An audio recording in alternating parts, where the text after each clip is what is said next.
Got up in the morning, took a shot, that's the rock. Girl, you left my stomach in a knot.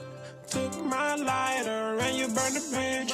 Thought you was a writer, no, you just an idol. You got me feeling like Big Sean in this 5, 4, 3, 2. I deserve a minute, wait a minute. Gotta get up and over, regain my composure. No longer my lover, finally finished and you did it. Girl, you really showed me, think with your heart, don't think with your body, clever. Sorry not, sorry not, Justin Timberlake, write me a river. Lately I be having conversations with myself cause I feel like I have nobody to talk to. I be having conversations with myself cause I feel like I have nobody to turn to. Everything was green light, now we got the red. Could've had somebody else, chose you instead. I be having conversations with myself cause I feel like I have nobody to talk to. You tried to convince me it was all in my head, and I felt like it's not you, it's me instead. And I wanted to rock with you, roll with you. Said you was my baby girl, then you left me too. Everything was kosher, perfect like a poster. Then I got word that you wanna lead a picture. Off with somebody else, off with the jerk. With the shame on me, I really thought that it could work. Off with somebody else, off with the loser. Shame on me, I really thought we had a. Lately I be having conversations. Nobody to talk to, I be having conversations with myself cause I feel like I have nobody to turn to. Everything was green light, now we got the red. Could've had somebody else, chose you instead. I be having conversations with myself cause I feel like I have nobody to talk to.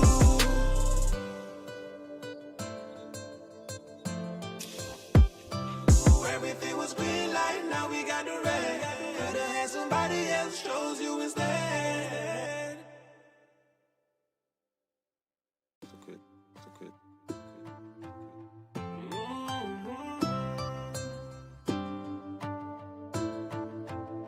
Yeah, lately I be having conversations with myself cause I feel like I have nobody to talk to.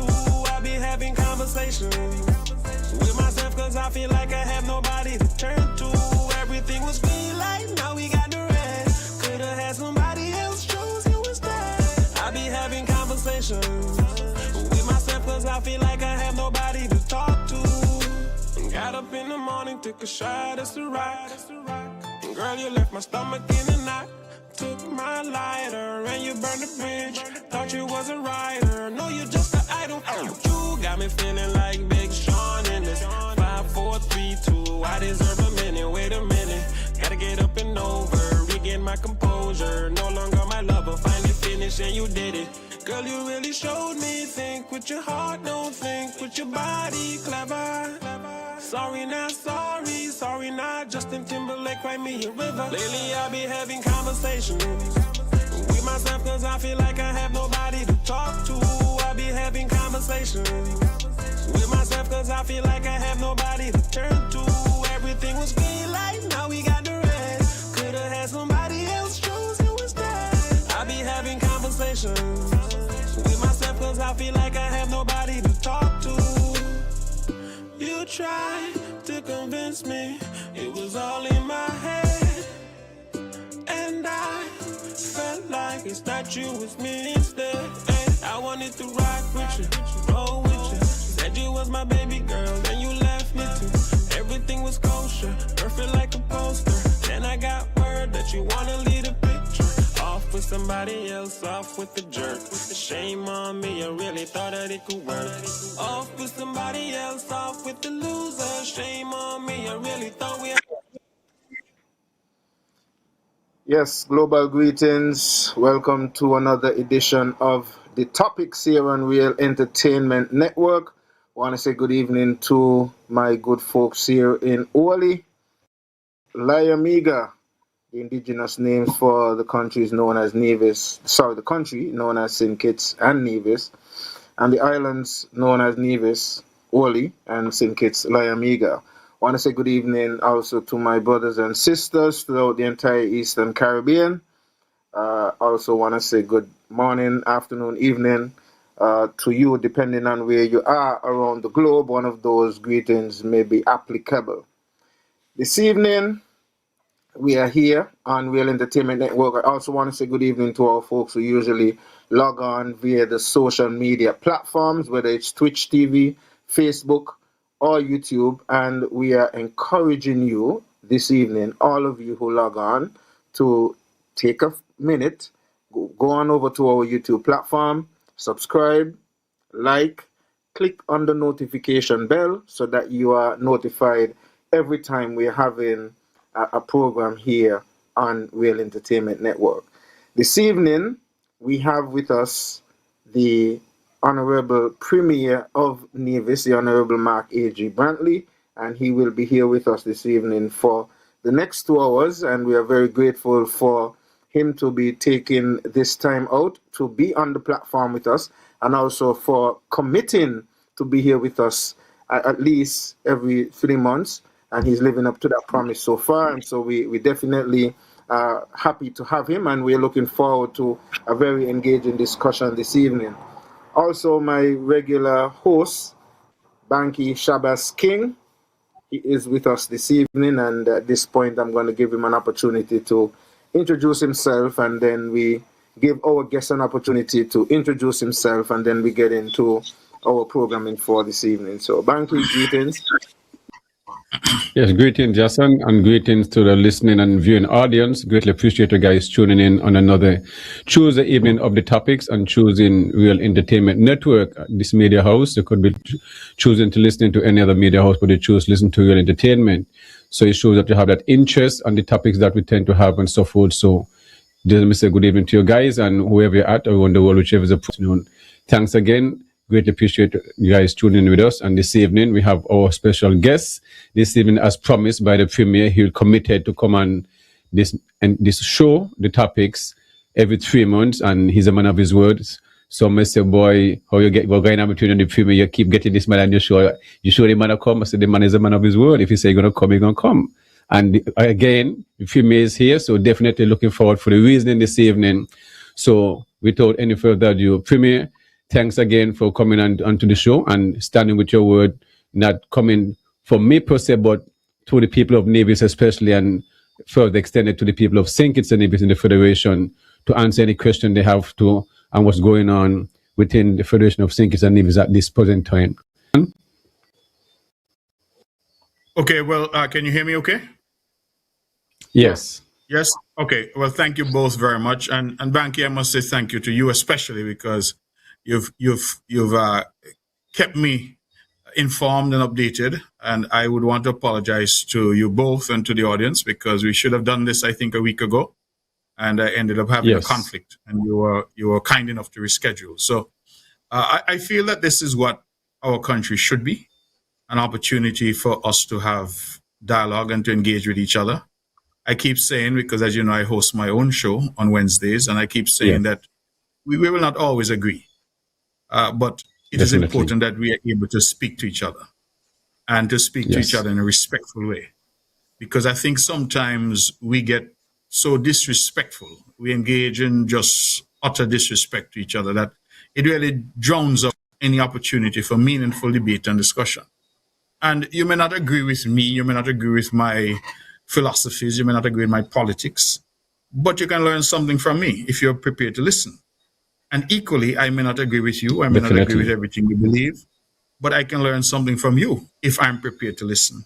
Too often, we're shouting at each other, and neither side is listening to the other. So for me, this show is an important platform. Clearly, it's widely listened to, and I have made it a hallmark of my public life to make myself available to anybody who wants to talk to me. So this is not something that I find is new or strange. I think it's accountability. It is important to engage. And once people are prepared to engage with me and we can have respectful dialogue, I'm not looking for people to agree with me. Clearly, the more that agree with me, the better. But that is not a requirement. For me, it's about having a conversation. So I'm delighted that you say you're thanking me for keeping my word, but I'm also thanking you. And yes, and for keeping your word, because you could also put out there that you'll see me once in a while, and then you do like some people and say, boy, you know, answer your phone and we can't get him. right? But you keep trying, and you keep trying until you get me, and here I am. So I'm really happy to be here with you guys and to reach your audience as well. So I say good evening to those in Nevis, those in St. Kitts, those who are listening throughout the Caribbean, and in fact, even farther afield, because with this thing called the internet, people are listening all around the world. So I say good evening to them, and I too look forward to a good conversation this evening. Enough respect. All right, Yasan.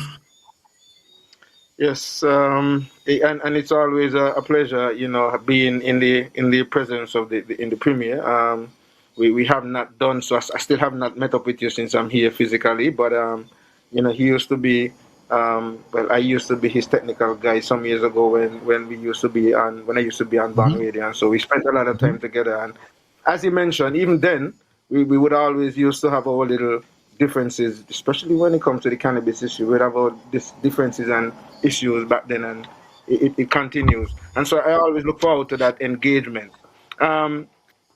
First up, we would have had in most recent time, the CARICOM Leaders Conference on St. Kitts, and you were able to host the CARICOM Leaders Retreat on Nevis. What were the key candid discussions on regional challenges, and how did you think that the productivity of those talks went? So let me correct the record. I did not host the leaders.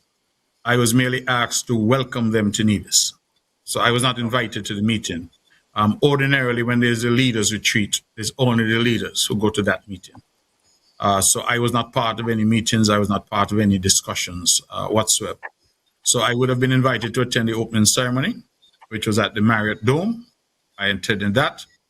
And then I was invited to welcome the leaders to Nevis.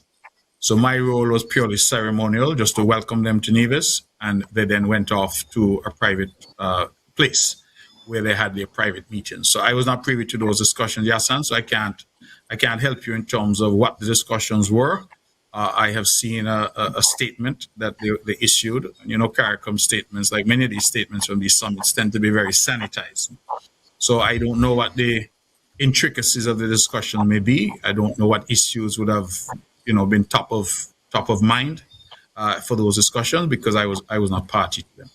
So it is one of the difficulties, I suppose, about the St. Kitts Nevis relationship, that the people of Nevis are oftentimes not a part of these discussions. And it's not a political issue. It doesn't matter who's in office in Nevis. It is just the reality that because of the constitutional construct that we have, you have to depend on an invitation from St. Kitts in order to participate in that kind of meeting.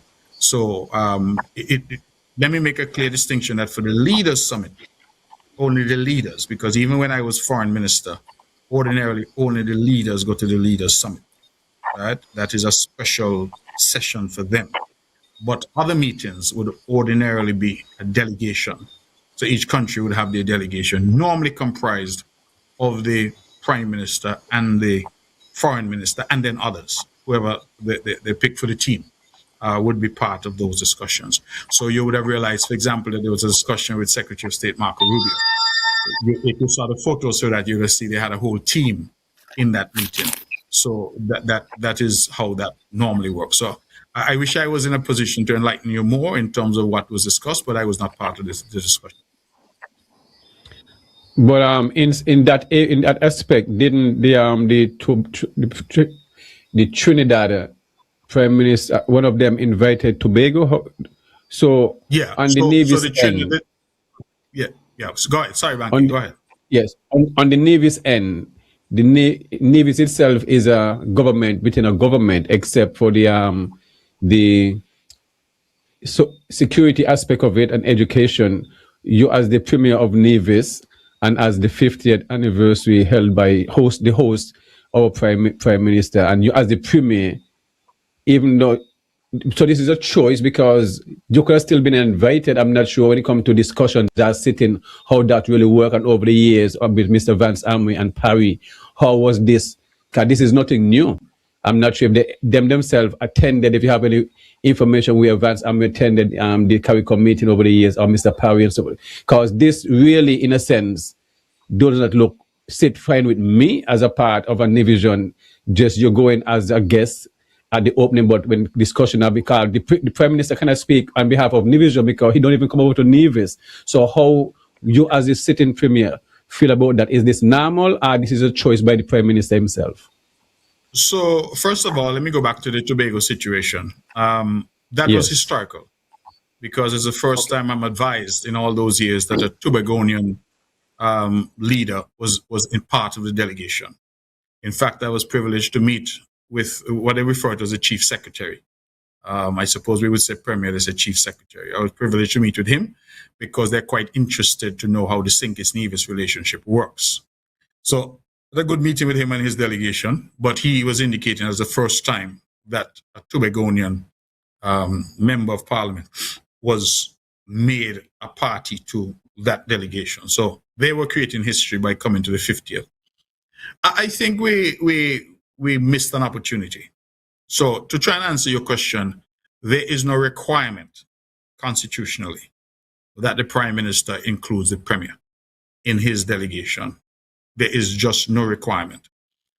But I think sometimes we need to go beyond requirement and we need to be able to engage in a way that sends certain signals to the country. And that requires whoever sits in that position of Prime Minister, and equally whoever sits in the position of Premier, to have a particular perspective about the country. I have been included in delegations with the Prime Minister before. I went to Taiwan, for example, with the Prime Minister. Right?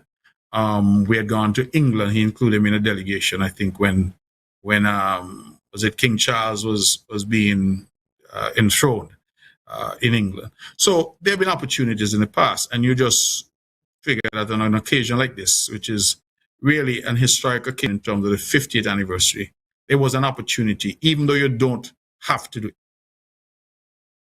So, if I am doing something and I want to project the island in a particular light, there may be no requirement that I invite members of the opposition.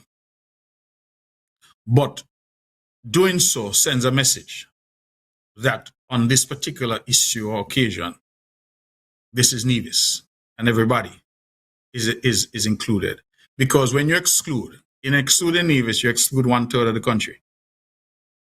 If you were to do something in Nevis, you exclude the opposition, you exclude probably 40% or whatever percentage of the population would support the opposition.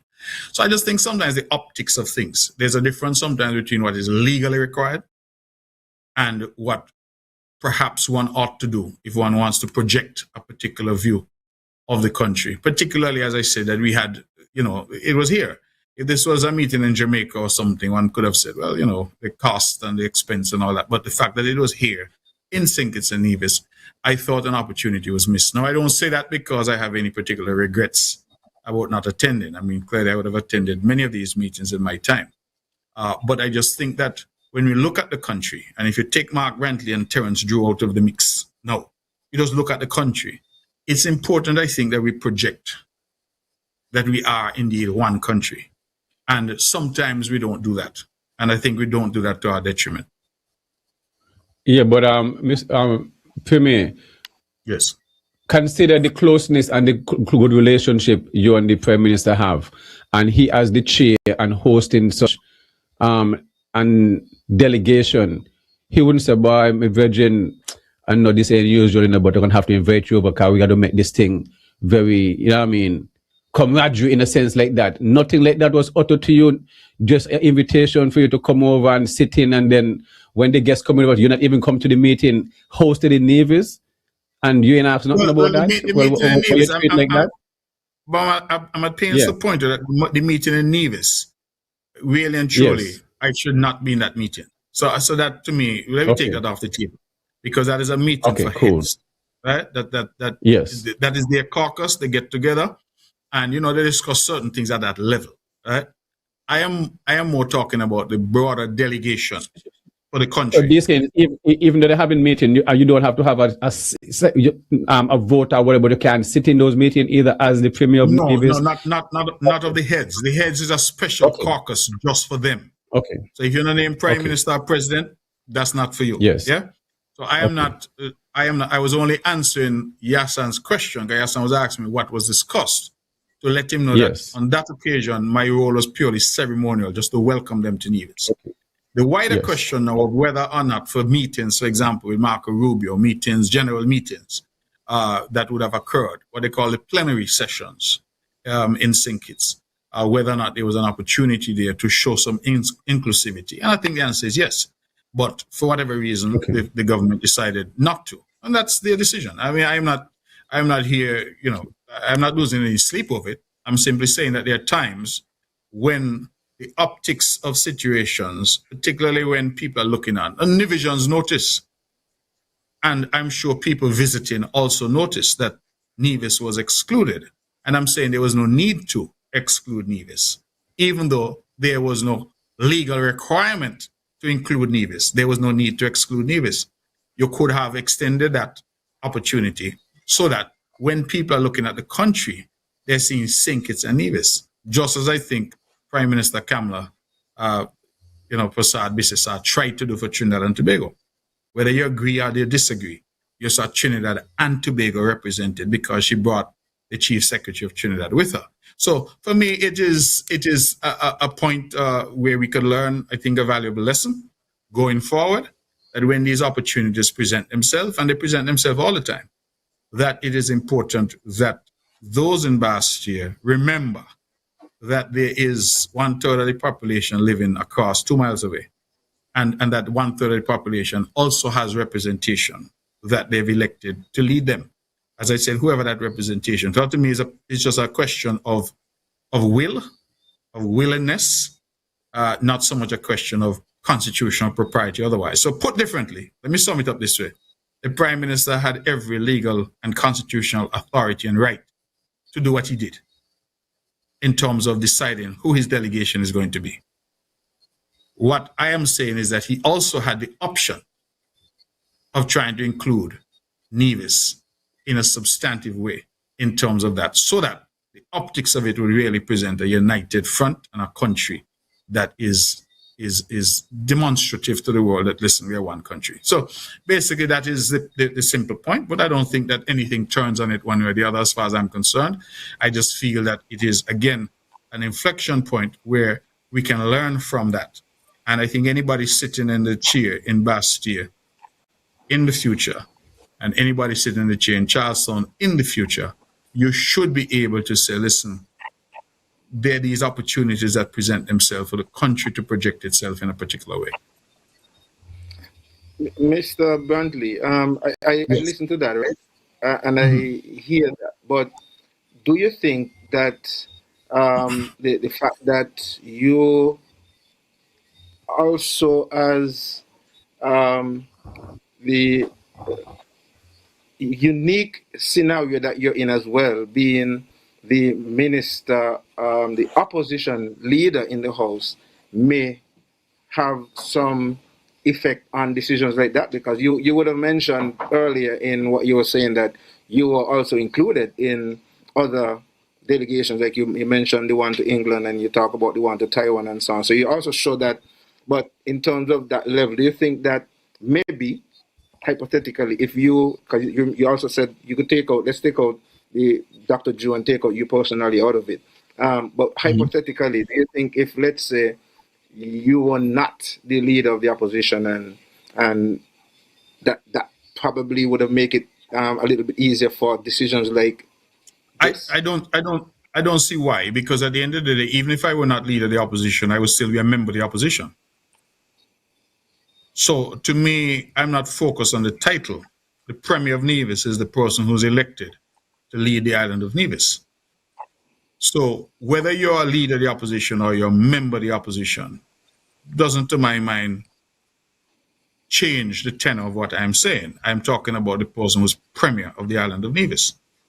So when I went to Taiwan as part of the Prime Minister's delegation, I was leader of the opposition.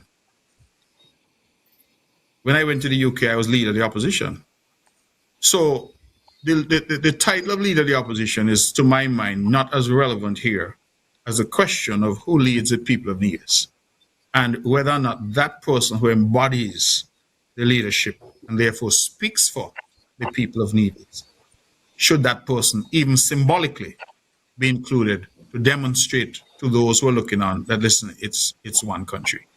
If you look at their delegation seriously, you would realize that there was actually no representation whatsoever from Nevis, whether me or anybody else.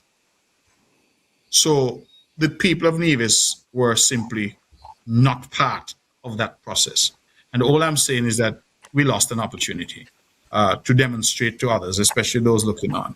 So as I said, Dr. Drew was entirely legally and constitutionally correct. I think, however, that there was an opportunity there to send a message, and that opportunity was missed. Okay. Yes, I can further a little bit, but I think we would have spent a good bit of time on this topic. So I guess get into another aspect. I'll get into a little bit of the geopolitical tension, that's going on right now. In your recent op-ed on the law of the jungle, you highlighted shifts from a rules-based order amid U.S., China, and Russia dynamics. How should CARICOM adapt by forging coalitions with, let's say, middle powers like Latin America, Africa, India, and the Middle East? What's your position on anything like that? Well, I think if you saw this speech that Mark Carney, the Prime Minister of Canada, gave, I think it was at Davos in Switzerland. And then I see that the Chancellor of Germany also gave a speech recently at the security conference, I think, which was in Munich. Both Germany and Canada seem to be signaling the death of the rules-based order. And just for your listeners, so we're not just throwing language around, the rules-based order really is a loose reference to international rules and international norms that dictate how we function. If I were to use not the best comparison, but the comparison that springs to mind, we have traffic laws. Which will park and what side you drive on, who gets the right of way at the roundabout. Those are rules. And they're designed, hopefully, to allow traffic to flow.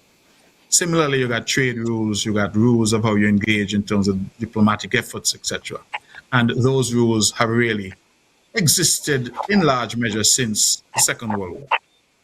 And the idea, of course, behind the United Nations was really to create an environment for rules to function so that we don't end back up in the global conflagration as we did in World War I and again in World War II. Rules also create a system that is referred to as multilateralism, and it allows small states like St. Kitts and Nevis to go to the United Nations and to speak in a forum like that. It allows the Caribbean as a region to go with 14 or so different voices as independent countries, and to use those voices in every forum that is available to us to put issues that are high on our agenda on the global agenda. And I take climate change as an example. We force climate change onto the world's consciousness. So multilateralism, rules-based, is designed really to give everybody a voice. And it is, in my humble opinion, the only real protection that small states have.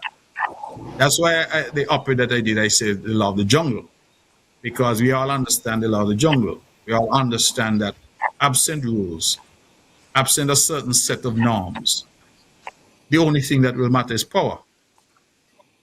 And in a situation where only power, only might matters, that old adage that might is right, it means therefore that powerful countries and powerful armies are going to do whatever they want to do. And the rest of us are simply going to have to accept it because we don't have any rules that we could resort to. And so therein lies the dilemma for us. So Carney and Kurtz, I think his name is, from Germany, they both sort of said that that was over. In fact, I have dubbed what Carney proposed as a coalition of the willing. And he referred to Canada as a middle power. They are seeing the superpowers as China, the United States, and perhaps Russia. And then the middle powers are Canada and Germany. Well, if Canada and Germany are middle powers, then what do you call us? So for me, we are the minnows in the world. We are the sprat, to use a local terminology. And I'm not a fisherman, but the little that I know about Mother Nature and about the sea is that sharks would swim alone because they're sharks. But when you get to them little sprat, they swim in schools, they swim together. because when they're together, they're united, they have a greater chance of survival. So yes, a bigger fish may come and eat 100 of them, but they're swimming by the thousands together. I say that to say this, that if Canada is proposing that the middle powers coalesce and create what I am calling a coalition of the willing, then I think that we, as smaller countries, and starting with the CARICOM bloc, have to also look at this, understand that the rules-based system is changing, arguably irreparably so, irretrievably so. And if we accept that, therefore, then we must start to position ourselves amongst each other, but also position ourselves with other regions and nations in the world. India is a rising power. Africa, the entire continent of Africa. The main question for me is, can we reorient our thinking? I'm not suggesting that we abandon our relationships with the United States and Canada and all of those, but I'm simply saying that we need to recalibrate. And Latin America, I happened to be in Panama recently. And gentlemen, I was amazed that Panama City is not much different to Miami, in my opinion. The shops, the malls, the Spanish. Well, if somebody told me Miami is a Spanish city too. So, but in terms of the language, that might be a bit of an issue. But in terms of just the vibe and what is there, and I said to myself, well, I never hear Nivisians say they go in Panama to shop or they go in. We don't see that. Everybody want to go to Miami. Part of reorienting our thinking is to start to think differently about what's out there and what's available to us. The amount of products that are produced in Latin America, big economies like Argentina and Brazil.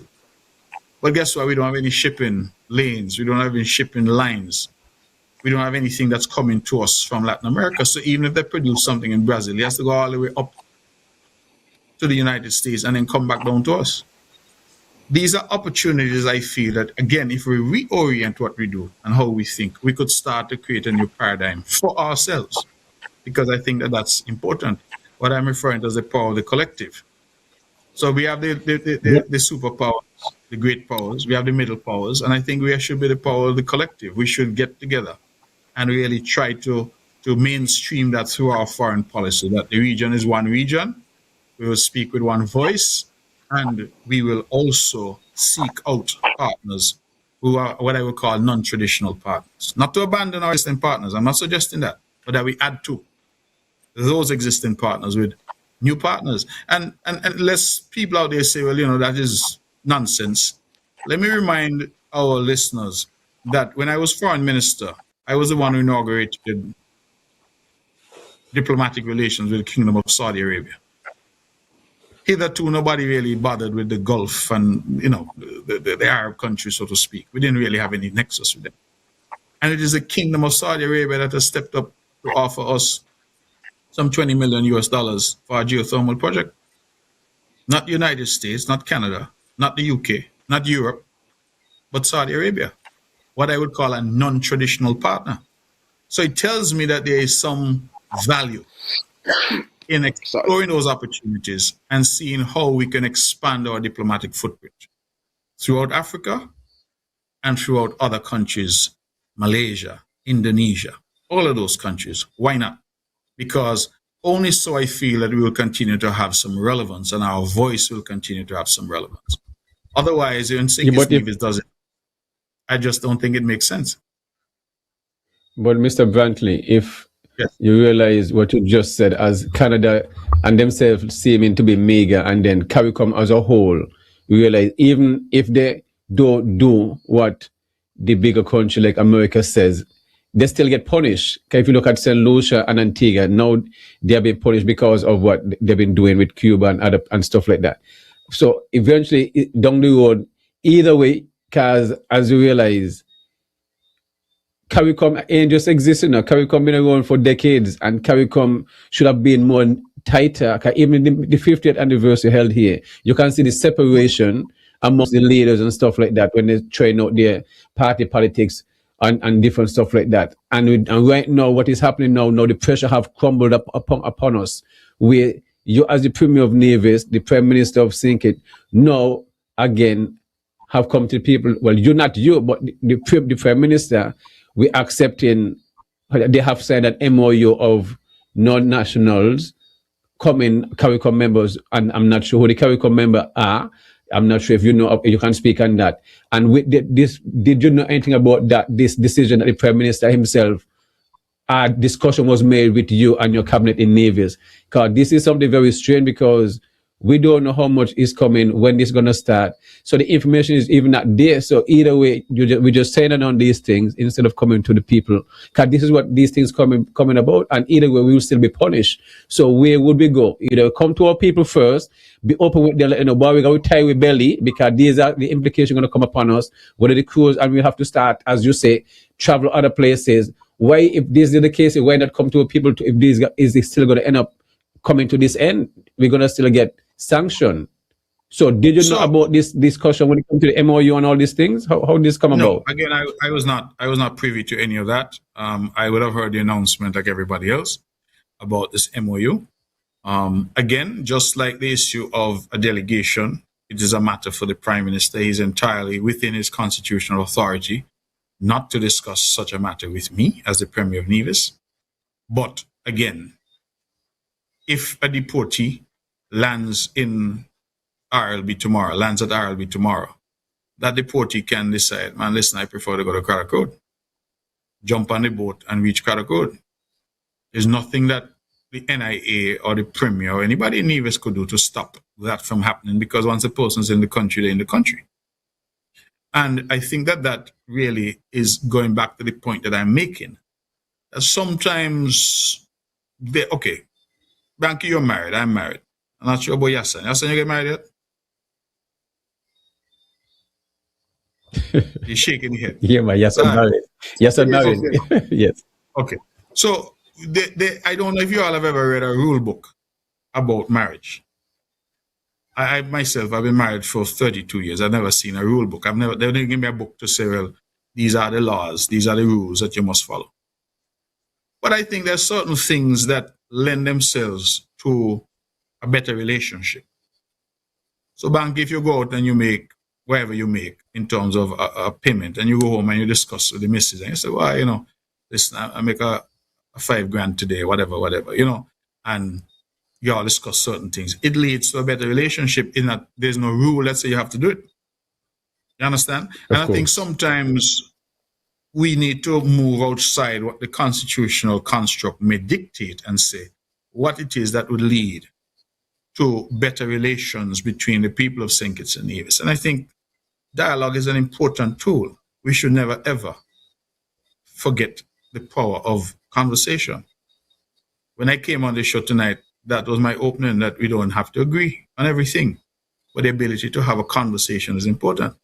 So you have decisions that are being taken, which are entirely constitutionally appropriate that they be taken at the national level in St. Kitts, but with no discussion and no conversation. Sorry about that, Yasan will be back in shortly. Sorry about that technical difficulty, just that we get kicked off. So we'll make back up the time, and we won't be taking any break this evening. So let everyone know that we are back. And this evening, if you're a first-time listener, you're listening to Real Entertainment Network, and the show is The Topics, where we host different guests every Tuesday evening. And it's an educational show, non-political, where we come to educate. This evening, our guest is the Premier of Nevis, Honorable Mark Brantley, and here reasoning on the different issues that is going on within the Federation of St. Kitts and Nevis regionally and also internationally. This evening, one of the topics we touch on is the 50th anniversary of the CARICOM, that delegation that held here in St. Kitts and Nevis, and where he was just a regular guest, but not to take part in the heads of delegation meeting and stuff like that. And me, for one, think that one was not really look good on us, where the Premier of the island itself was not be a part of that delegation and so forth. Also touch on some regional issue when it comes to CARICOM and what's going on out there in the international air when it comes to war and stuff like that. And also the MOU, where the Prime Minister have signed on to take refugees or deportees from some CARICOM country and stuff like that. And the Premier said he did not know anything about that, and these are something when it comes to this kind of decision. At least the people of St. Kitts and Nevis should have updated, come to them with some kind of answer. Like, these are the situation they're faced with and stuff like that. But the Premier himself said he was not engaged in this kind of topic, and this is not look good. As the Premier of Nevis, whether there's a Prime Minister, Nevis still have its own governing body over its population here, not the security part of it and probably the education, but something like this when it comes to this tough decision internationally, that if you're going to have deportees coming in the Federation, there will definitely be affect the people of Nevis, and that too, the Premier himself, whoever is sitting in the seat, should be updated and be a part of the discussion. Whether it is constitutionally, there's something your conscience should just guide you to do, because you're making a decision that's going to affect the population of Nevis himself. It just not said sink it, it said sink it and Nevis. So Banky, this is something. Yes. The point you're making is because the event was held in Nevis. That's the reason why in St. Kitts and Nevis, why you are making that. Because I mean, earlier the Premier would have said No. I'm speaking about the MOU. Or the MOU. No, I'm speaking about the MOU. Yeah, with the decision of making a decision like this, why not engage the Premier of Nevis and stuff like that. And so this is going to lead me back into, because what father me, to me, the Premier and the Prime Minister have a very close relationship. And recently, I know the Premier also had his press conference last week, Tuesday, where he spoke on the Destiny project also. On the 23rd, something was sent over that the NIA agreed on, satisfied with when it comes to the proposal. I know he said there went almost 40 different proposals and stuff like that. They've come with this one that they feel comfortable with, and was sent over to the federal government, which expected to be signed already, and 2 months later and moving, there's no kind of signature as yet. And this, in my eyes, it's father me, because the bill to accommodate the SSZ was passed within the federal house, and Mr. Johnson, as we host here, said the Prime Minister was also part of discussion. I stand to be corrected, but I'm just repeating what Mr. Johnson said. So now the Prime Minister not want to say enough on it, tend to question me why this not make no sense to me, because he knows this, the SSZ, the bill that was passed accommodating this development. So it would seem now, somewhere along he said there can be a committee put in place, but it's not mandatory either, but he chose to have a committee the same way in place, which for whatever reason it is. So these things, it's a Nevis project, so a lot of these things really don't make no sense. So Mr. Premier, what's really going on with this thing between the Prime Minister and holding up the signature that you needed to come to this SSZ? What is the issue going on here? Well, I'm not sure what is going on. The Prime Minister has indicated, based on the public pronouncement that we've seen, that he's put these various committees in place. He's put a committee in place for us to look at the legislation, which again is his right. He's also now put a committee in place to look at the Destiny project itself, which again is his right. I think the concern on my part and the concern on Nevis's part, as the Nevis government's part, is really a concern that, again, going to the imbalance in terms of the Federation of St. Kitts and Nevis. If this were a project in St. Kitts, Yassan, Banky, Mark, doesn't matter who in Nevis, would not have any say whatsoever. None. We could sign petition, we could march, we could do whatever we want to do. We would have no say. Yeah, but this is a special project. So no. Just hear the point I'm making. If there's a special project in St. Kitts, we would have no say. But this bill was chosen to let me bring it home to you. If Destiny were proposed for Deep Bay, yes, you and I could talk till the cows come home. There would be no say that we have in Nevis about whether Destiny could happen in Deep Bay. Yes. So, Mr. Brantley, that's as clear as I could make the point. Yes. What do you say to the argument that, well, prior to this SSZ Act that has been put in place, then there would have not necessarily been a need for the federal government to sign off on. That's not true. I would Okay. say that is not true because, again, it depends on the nature of the development. For example, if that development wanted citizenship by investment approval, you still need federal government sign off on it. Four Seasons, for example, has citizenship by investment approval. The NIA cannot give Four Seasons that. So no matter how you look, the Four Seasons now accepting dealing with CBI is different to setting up the development of Four Seasons. When Four Seasons was developed, did they have to get federal approval to set up for the Four CBI? Seasons? That's what I'm just saying. Let me go back to what I said. Let me be very clear. It depends. You're saying that if, basically, as I'm understanding your question, if it's not an SSZ type development, or were it not for the SSZ, there would be no need for any approval from Synkits. Did I understand that correctly from you? Yes. Okay. So I am saying to you that that is not necessarily the case. It depends on the nature of the development and the requirements of the particular development. And I'm using Four Seasons as an example. Now, had the developers for Four Seasons said that citizenship by investment was an important part of their developmental model, that project could never move forward without approval at the federal level, because the aspect of citizenship is controlled at the national level, not by the NIA. Characteristics dependent, again, on the nature of the development that requires a sign-off by the federal government. I am not saying that I have necessarily an issue with the federal government being involved. All I'm saying is that the way that the country is set up is Synkits can decide and determine Nevis's altitude. Because they can say yeah, they can say nay, they can delay, they can do all manner of things. Nevis, on the other hand, has zero say in Synkits' altitude. You have a big project right now going on at Fort Thomas Hotel, where they're going to erect something that resembles the Taj Mahal in India. You and Banky had any knowledge of that? Any town hall was held? Any discussion was held? You all any opportunity to comment on that? Well, I've been speaking about. I spoke about it. Is that an SSD? I'm sorry. No, it's not. No, it's not. It's a museum. It's a museum. Put SSZ just on the back burner for purpose of the next 2 minutes. Take your mind off SSZ.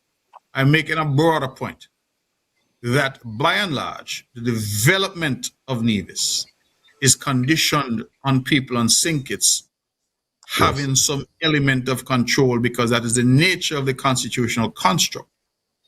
You take geothermal. We negotiated, all the negotiations were done by Nevis and the CDB for funding. But when the time came now to sign on the dotted line, when the money now supposed to flow, the CDB said, hey, we need a federal sign-off. Had the Prime Minister decided, no, geothermal can't move in terms of the funding. Yes. Same thing with the Saudis. The Saudis came to Nevis, saw the project. I always credit Wakely Daniel, because the Prime Minister invited a representative from Nevis to go to Riyadh in Saudi Arabia. And Wakely Daniel went, and Wakely Daniel presented the geothermal project to the Saudis. The Saudis said, yes, we're in, $20 million. However, federal government got to sign off. If they don't sign off, no project. So all I'm saying, Hassan, is that, yes, sorry. Okay, but that we understood and know, for a very long time. The difficulty that, and seemingly, and these are things that I guess we are not privy to, but we are still left out there kind of wondering, because how it is sounding and coming off is as if like this, there was some prior knowledge to setting up this SSZ, knowing that this project or some other project like this coming soon.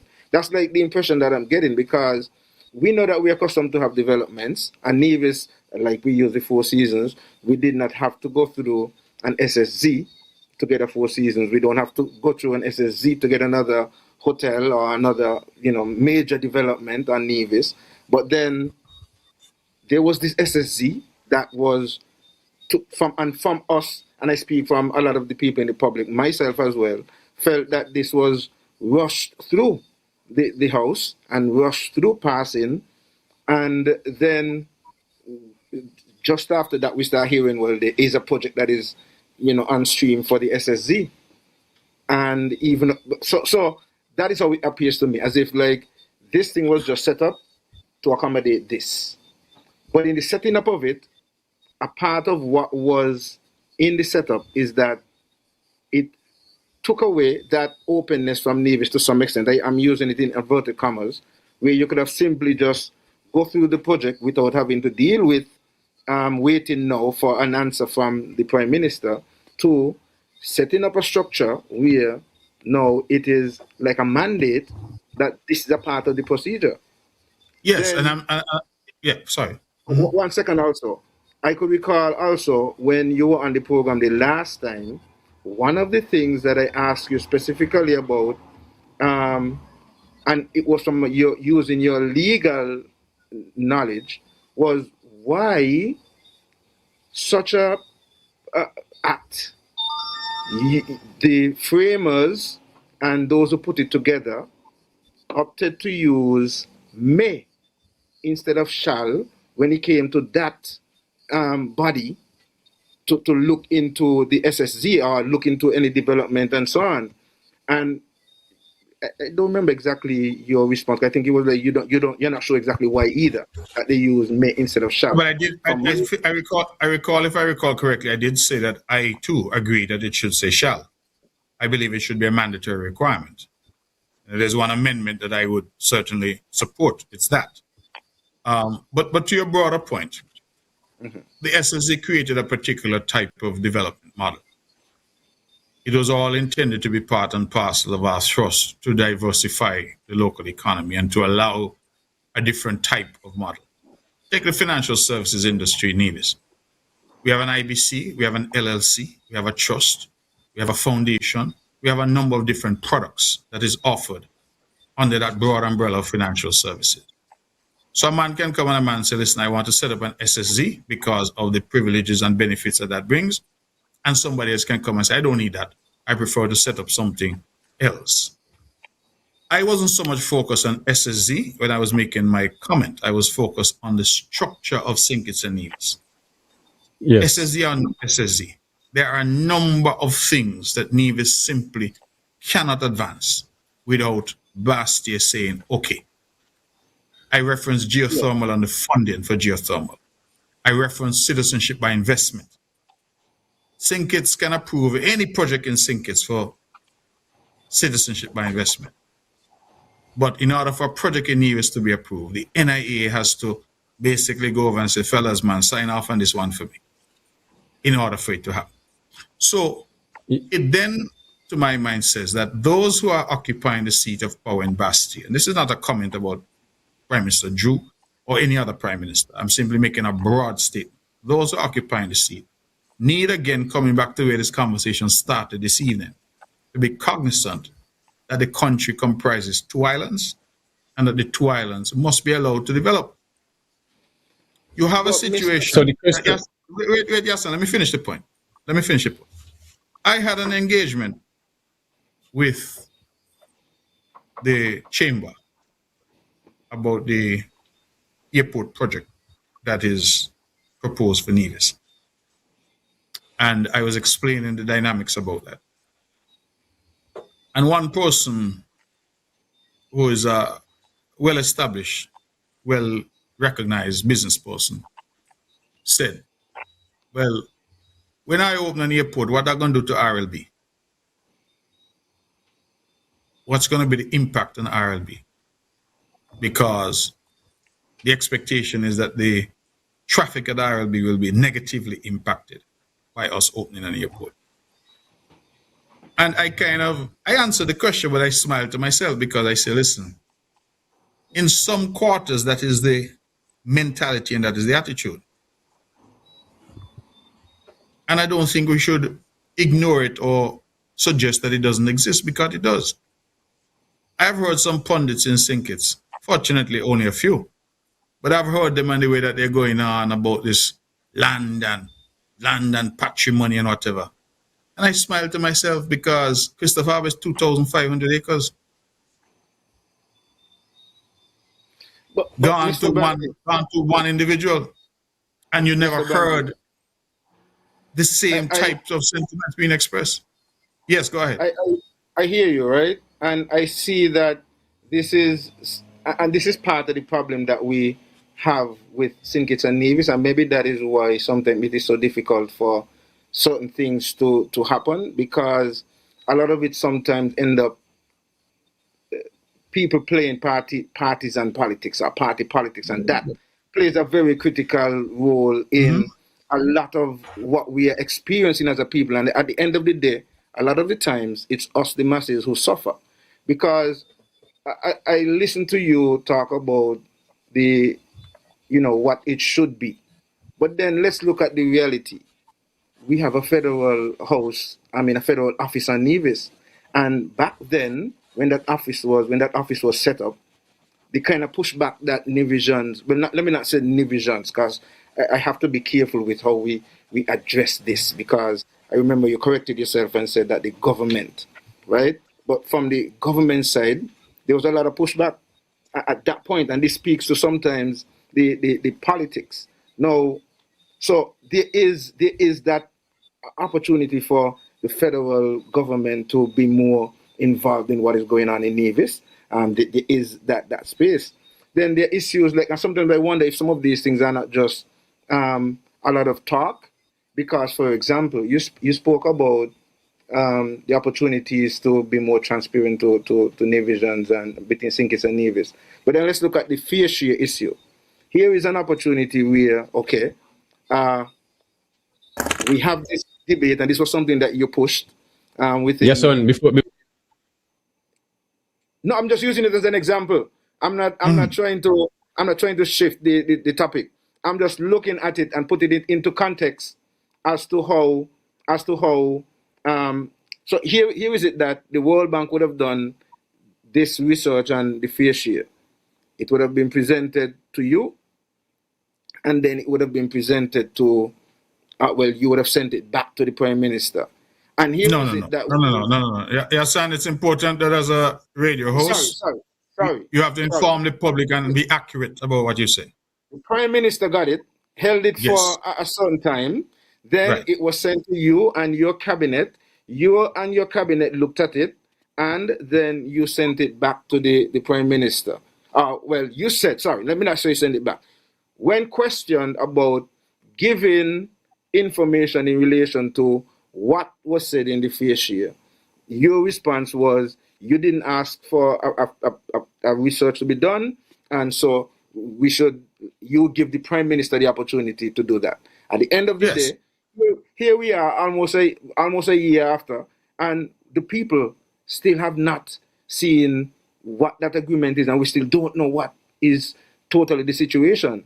And so that's what I'm looking at in terms of what we can do really when we are saying that these things are not happening. The opportunities where these things can happen and should happen, but at the same time, it seems as if it's just a lot of talk and parties and. With respect, yes, and I think that we were talking cricket and you switched the conversation to football, because if we're going to have a conversation, we need to stay on topic in terms of what exactly are we talking about. You mentioned the federal office, for example. The federal office is, in fact, in my opinion, reinforcing the point I'm trying to make. Because you can have a federal office in Nevis, which then would have, as you say, a greater involvement in what is going on in Nevis. But there's no opportunity for any office from Nevis to be in St. Kitts, to have any involvement in what is going on in St. Kitts. So it's really the same point. All I'm saying is, and I'm not blaming anybody for this, I'm just saying that is the constitutional construct that we have. That you have a situation where the bigger island of the two can, if they so desire, derail, delay, deny development and progress on Nevis when there is no corresponding right by the people of Nevis to do that in St. Kitts? That's my simple point, right? You talk about politics. If you have a political party or somebody in government in St. Kitts that decide, you know something, we're going to block everything for Nevis. We're going to even bounce the civil service checks up there. That's happened in the past. There's evidence. They have that capacity. Does Nevis have the capacity to bounce any check for civil servants in St. Kitts? Not that we would, but the short answer is no. So I'm simply pointing to the historical construct that we have between St. Kitts and Nevis. Because in that construct, one island has the power to delay, derail, deny the development of the other. The smaller island, which is Nevis, has no corresponding power in relation to St. Kitts. That is not Dr. Drew's fault. It is not Mark Brantley's fault. That is the constitutional construct that we have. So in terms of a broader conversation, we need to now start to look at that and say, well, is it appropriate? Because, you know, I have a friend of mine who's here, a wonderful lady, lived in Canada. And nearly every morning she sent me a message and she asked me, the Prime Minister approved the thing yet? Because she is a strong supporter of Destiny and wants to see the project proceed. And I said, no, we don't have anything yet. And she said, but she just heard that they did this and they're going to do this in St. Kitts. She just heard. And then she asked me, can you protest, can you stop it? Something like that be stopped by you or by your cabinet? And the answer is no. Okay. So, okay, Mr. Premier. We just have that, I think, that duality in the system where control in so many respects doesn't lie within us to develop our own island. My question is, we're back to the Destiny and the Prime Minister haven't signed the project. Yes, suppose the Prime Minister don't sign the project, what become of Destiny? That is what is come to keep things simple. What next? Well, I think what becomes of it is that there are contractual arrangements that the people have, that they have a timeline on. And so if they don't get an approval, then I would imagine that the project will die. The project will go away. That is my expectation. So you have pressures in terms of time. These are commercial matters, and commercial matters are not going to hang around indefinitely waiting for people to make up their minds. So the reality of the situation is that ongoing delay on St. Kitts runs the risk of this project disappearing altogether. Okay, something like this, right? Since this evening, we've been speaking of the justice that's been happening to Nevis. Nevis relying on a guarantor when it comes to international loans, and others have not been a part of meeting and discussions and stuff like that. But St. Kitts have all this over Nevis. Is it time where Nevis seriously, as a people, where both political parties or all political parties start to look at Nevis to time to secede and both islands separate and get along to a bit professional wise, how educate the people on a level where, because Nevis would never and ever get what's owed to them. And if at this time, decades and decades after 40 to 43 years of independence, we're still having this conversation. Is one of the best things is Nevis just separate themselves from St. Kitts, where Nevis and Anguilla stand on their own and don't need a guarantor and manage the affairs of Nevis on a professional level as they can if they wish to, and stop relying on St. Kitts. Because Geothermal, St. Kitts. You see what I mean? This don't make no sense to me and many division and people and young people looking at these things at this point. We're going back and forth. Because right now, if the Prime Minister does not sign up on this project, it's going to bring some bad taste in the division public mouth or your mouth or whoever else's mouth is not, because you're going to say the Prime Minister stop Nevis project. But I'm going to blame you in a sense too, because this is your project. To me, it seems like the Prime Minister was agreed that this project is the best thing ever. Now, but what caused him not to want to sign up on it? Why put all his injunction in place if this is such the best thing when think it's going to benefit if there's a Nevis project? Well, Banky, I should not say that there's any injunction. We currently do not have a position from the Prime Minister. Prime Minister has not said no. Yes. He has also not said yes. Of course. He has not said anything. So all that is happening now is people are looking at the lapse of time and saying, Yes. well, what is it that's taking so long for a response? What the Prime Minister has done, Of the course. Prime Minister has set up committees, right? So that is really what he has done. So we will still have to wait to see what the position of the Prime Minister and his team is in relation to that particular project. But I'm not even concerning myself purely with that project. I'm just speaking broadly. You raised the issue of secession. Yes. That is always going to be a difficult issue, difficult on many fronts. It's an emotional issue in some respects. We have had as a political party, the Concerned Citizens Movement that I'm now privileged to lead. We have brought that issue to the fore in the past. The party that put the clause in the Constitution opposed it. And so the vote failed. That was in 1996, I believe, or 1998, whichever of the two. How do you get the people of Nevis to coalesce around an issue like that? How do you get the political parties? Education. Honest education on both sides. You say education, but I go back to the point that Yassan now raised about politics and the partisan politics, right? Two of you were a little younger then. Well, we all were.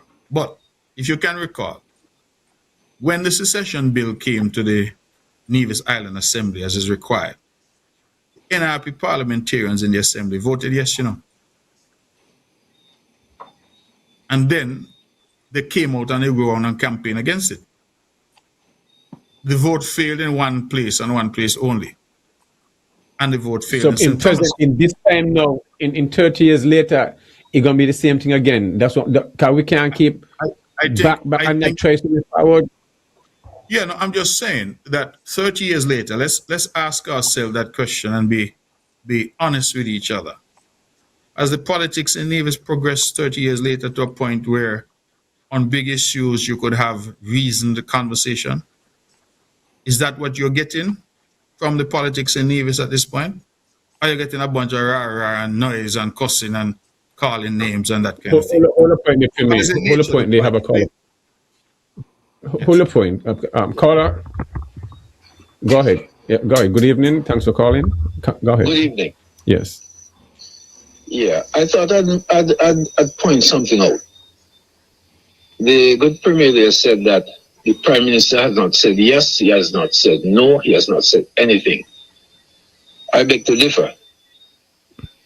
The Prime Minister has said that he has put a committee in place. You can't call that nothing. He said he has put a committee in place. Yes. To scrutinize the project. Yes, the Premier mentioned that. That is a position. That is not a position, caller. Make a point. Go ahead, caller. I'd like to make my point. Yeah, go ahead. Yeah. I beg to point out that what the Prime Minister has done to me is a rational and reasonable thing to do, as opposed to what's done here in Nevis. The government has taken it upon themselves to decide.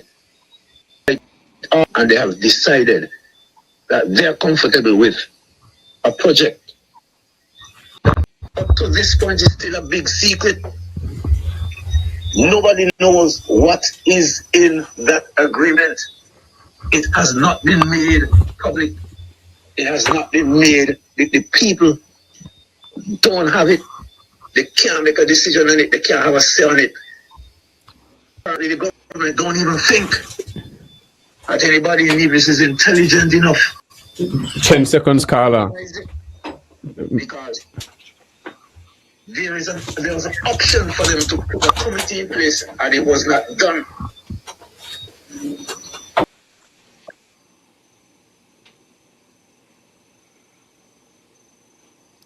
Seems as if Banky is having some issues on his side because the caller, we have not heard the ending part of what the caller was saying. Banky, the caller is still on. Your mic is muted, if anything, Banky. Your mic is muted. Okay, well, we're not hearing Banky on that side. Until Banky get himself sorted out, Mr. Premier. it is quite interesting, and the Destiny project is something that a lot of people would have had a lot of questions in relation to, and would have felt that enough time and effort was not put into ensuring that all of the explanations were given. I know that you, from listening to you and some utterances that you would have made, and even in in your press conference, and also in presenting the bill, you would have said that from your position, enough public consultation was done, and based on the argument that, as you would have said, that there was no other project that would have been given even any consultation at all, you felt that enough was being done. However, there is still a lot of pushback, and even now that you would have presented the document to the minister, the federal minister, and St. Kitts, there's still some pushback. I think I see a letter from a civic organization that is seeking to get what the caller was alluding to there, us getting that public view to whatever it is that is sent to the Prime Minister for him to look at. We sometimes get the feel that, and I guess that's where the caller was going, saying that we are not intelligent enough to look at these things or to deal with this. And I sometimes get the impression that when some of you guys get elected, that there's a sort of reverse psychological game that is being played, where you tend to forget that y'all are our servants versus playing the role that you're our bosses. And so it's sort of a subtle dictatorship kind of action, because I hear that argument to some extent where you would say, well, even though we're getting this pushback and so on, you are elected to lead, and so you're expected to make tough decisions and things like that. I have a caller here, yeah, son. Okay, yes, go ahead. Let me get this caller in. Caller can welcome. Yes. I'll continue. Yeah. So the Nevis Island administration doesn't see it fit to set up a committee to scrutinize the what's called the proposal, the Destiny proposal. Yet still, I could hear the Premier complaining and belly aching and carrying on about nobody in Nevis on the committee in St. Kitts, when he didn't even have seen fit to set up a committee in Nevis. I mean, you can't have it one way for one reason and then go the other way for the other reason. You know, I mean, 10 seconds, caller. the consistency is not there. 10 seconds. We have a lot of calls coming in. Can you? The consistency is not there. And I'm gonna point one more thing out, Mr. King. Yes. The Premier has said that there should be about 7,000 to 10,000 people, and I'm gonna take the liberty to say it's in his constituency. Now he's saying, well, at one point at the town hall meeting, he said that they would not be able to vote. I guess that satisfies him. To hide one point. But then in one of his press conferences, he said that anybody who paid for citizenship, register for citizenship by investment, have all the rights of a citizen. And that to me includes voting. Okay. You can always call back, caller. Or it's like, no. Point well taken. I mean, I really, these are the things that I can't understand. And when you ask questions, you don't get answers. Well, we'll let the Premier answer this question. I think the Premier hear you loud and clear, and I'll give him a chance to respond. And you can listen and hear it to respond, and you can always call back if you have to have any rebuttal. Thank you. I appreciate it. All right, so Banky, do I have an opportunity to respond? Yes, so, go ahead.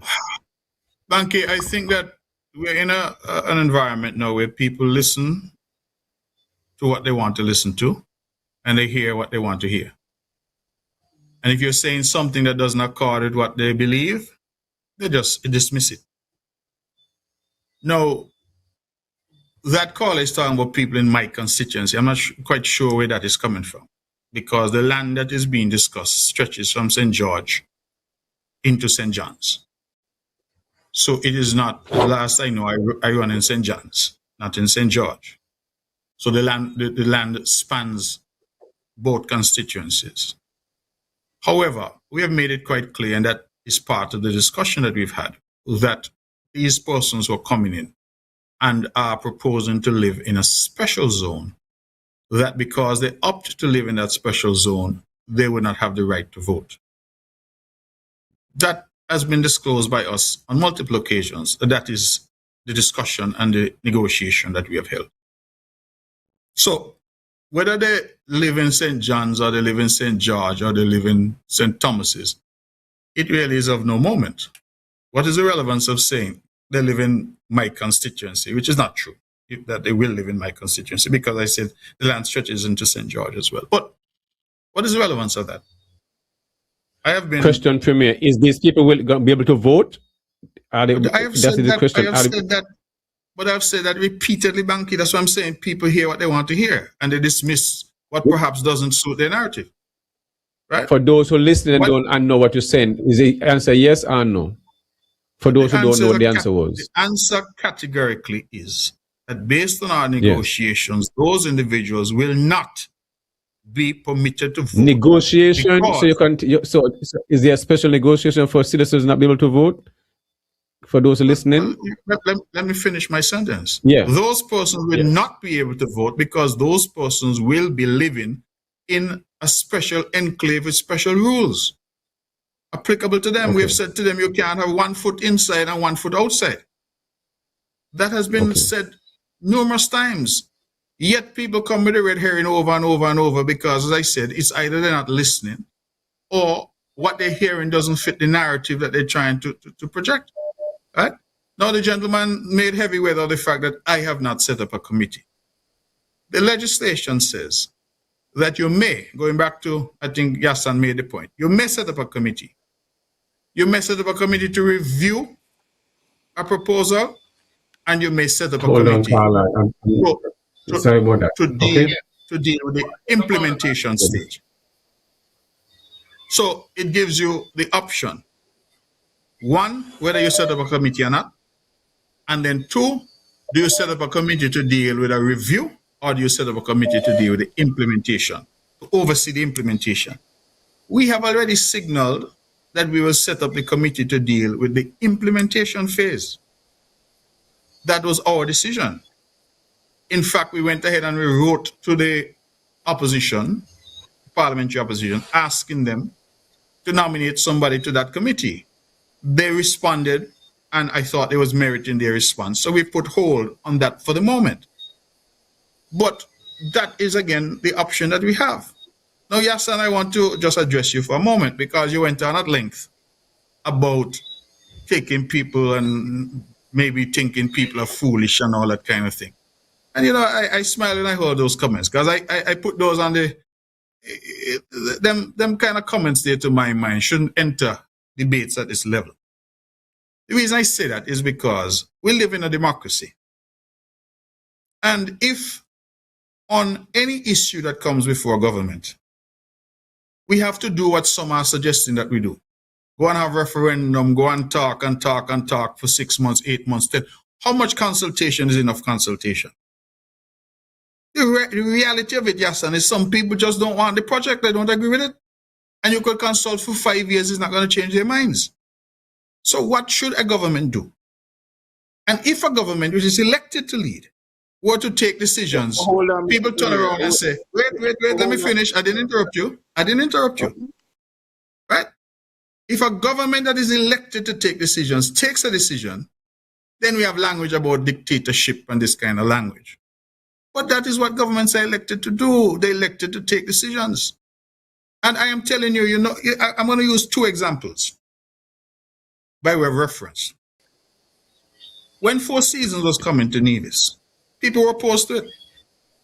There was a cadre of people in Nevis opposed to the Four Seasons coming. Same arguments. White people coming to take over, white man, we can't go to the beach, etc. Right? The government of the day, led by Sir Simeon Daniel, went ahead with Four Seasons. 35 years later now, some are saying it's the best thing since sliced bread that has happened to Nevis. When the Bank of Nevis came, many people again, in fact, at the 40th anniversary, Hold on, the caller. Mr. Manners was one of the early directors or manager. You know what he said? Nevisians, some of them refused to invest with the Bank of Nevis because they say Sim Daniel Bank. But that did not stop Dr. Daniel from saying, listen, Nevis need a bank. Let us move forward. Sometimes if the kind of leadership you're looking for is somebody who do a poll for everything, no decision will ever be taken. Because I'm telling you, Yassan, you may be against something today. Next week, you're for it. And a week later, you're against it again. That is the nature of the human condition. Leaders must lead. And on this particular project, I challenge you, I challenge your listeners, I challenge anybody out there who could point to one project, not just in Nevis, but in the Federation of St. Kitts and Nevis that had this level of consultation and public engagement. And I was asking for two. One. And the answer is none. None have had this. Yet you hear people saying, oh, there wasn't enough consultation. Oh, we don't have all of our questions answered. How much consultation is enough consultation? A year? 2 years? Do we spend the entire term of 5 years consulting? At some point, the government needs to take a decision. You said Let me hold a point there. Hold a point of a caller there. I want to take the same 10 seconds you'll get the calls. Give me the 10 seconds. You said that there's opposition out there to the project. And I agree there's some opposition. I agree. But there's also opposition out there to my government. So what I mean, I'm not the Premier Nevis. I am pretty sure, yes, and there's people watching your bank, I got opposition out there too, So what? Because there's opposition, the country should stop.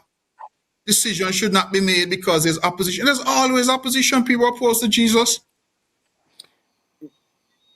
Mr. Premier, so the fact of opposition, I want to make this last. The fact of opposition, actually, in my view, reinforces the strength of democracy in Nevis.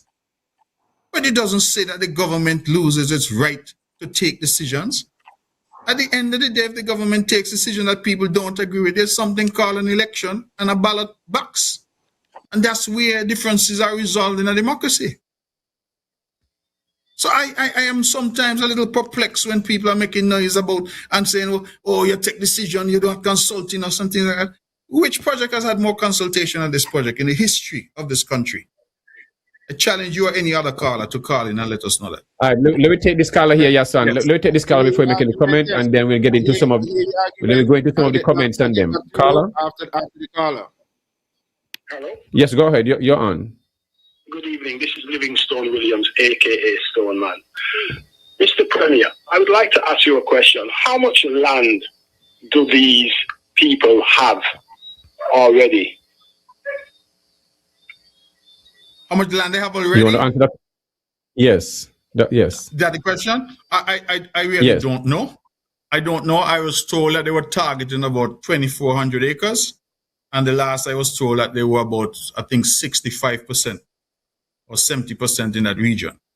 So, but I don't have a number for you.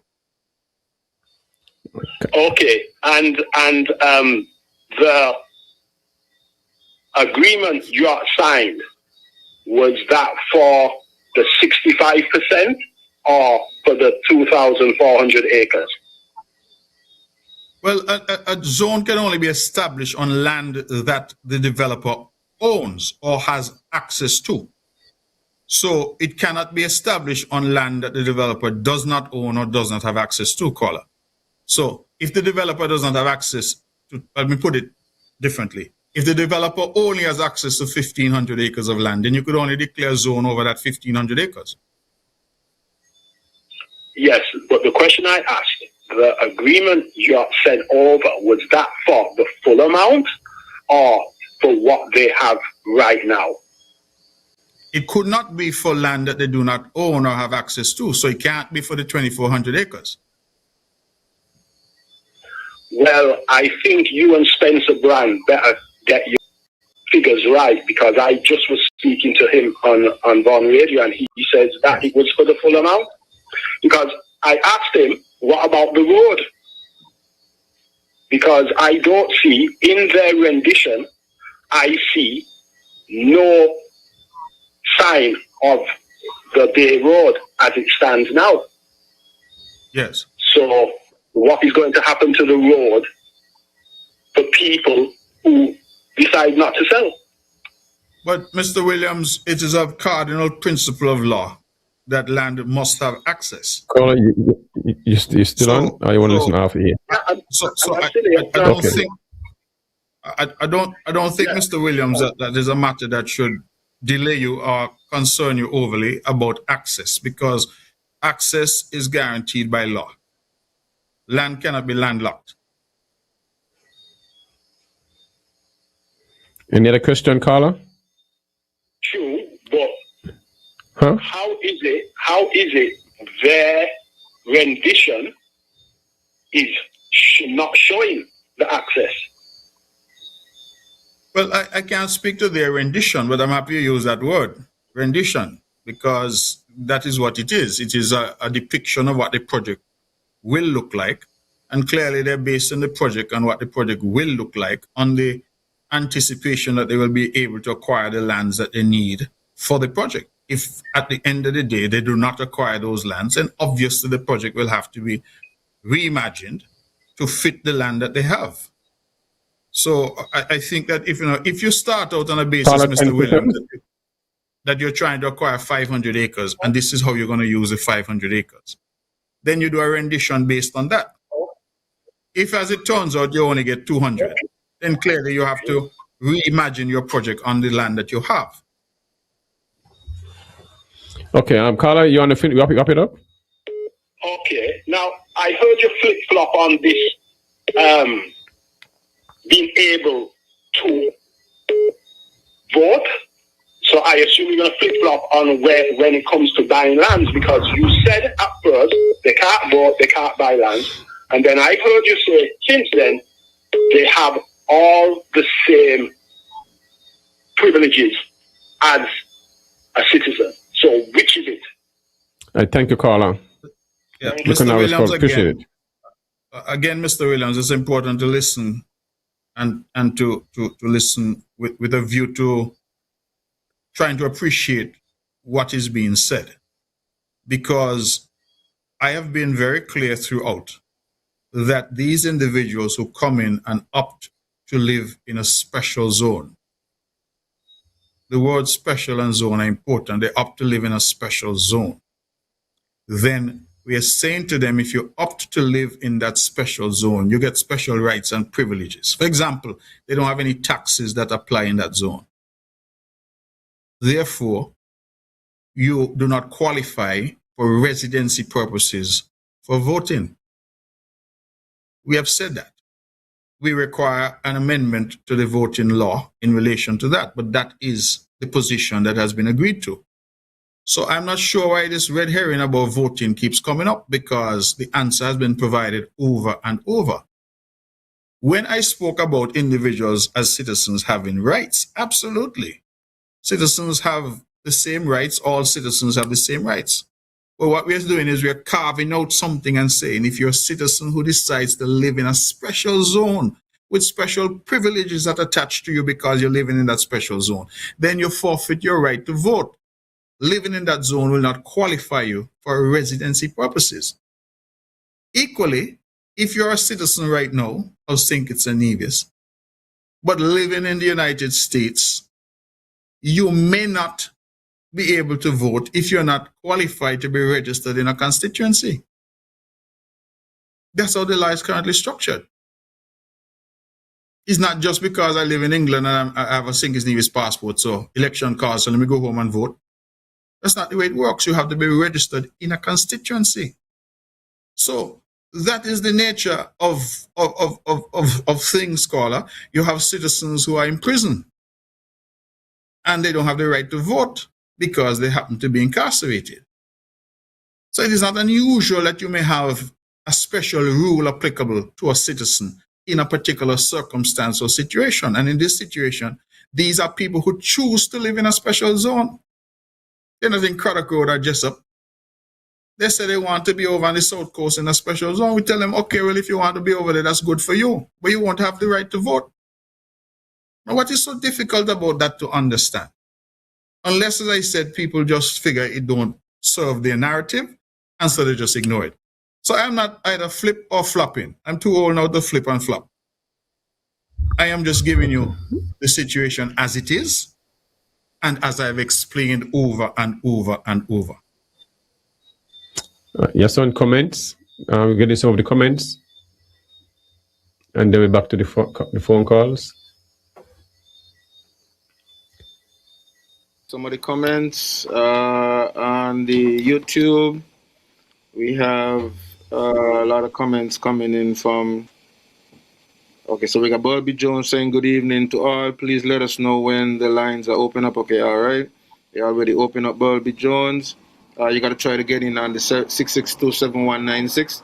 For some reason, I had to change a phone, and the speaker is not necessarily that loud, so it would be a challenge to get in using that number. So, Mighty Servant, there are two reasons why the federal government has to oversee this project. One, it involves the acquisition of federal assets, the passport. Two, most importantly, if perchance things go awry with any large projects in Nevis, like the issue with the hotel development in the Herberts Beach area, then the federal government will have to,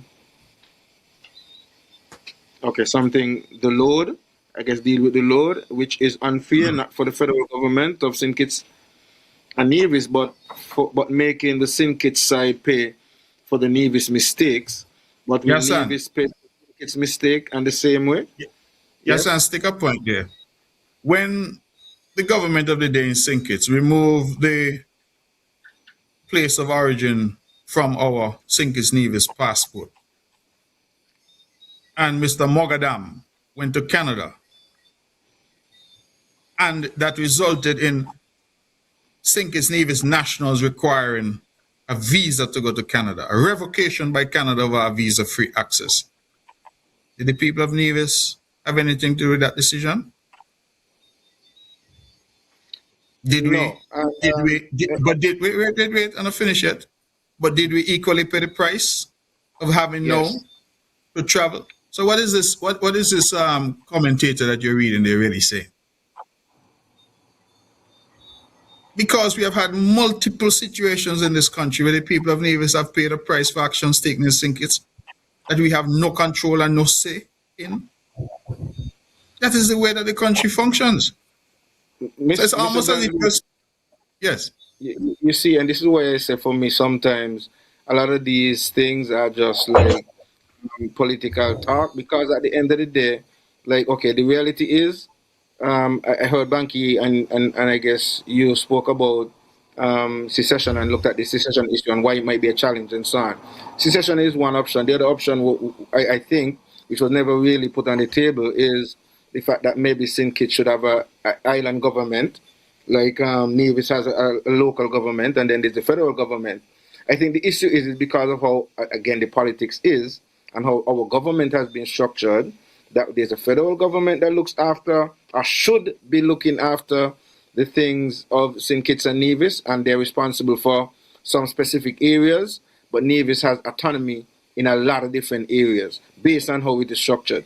St. Kitts technically don't have that leeway, and that is why whatever it is, the assets belong to St. Kitts and Nevis at the end of the day.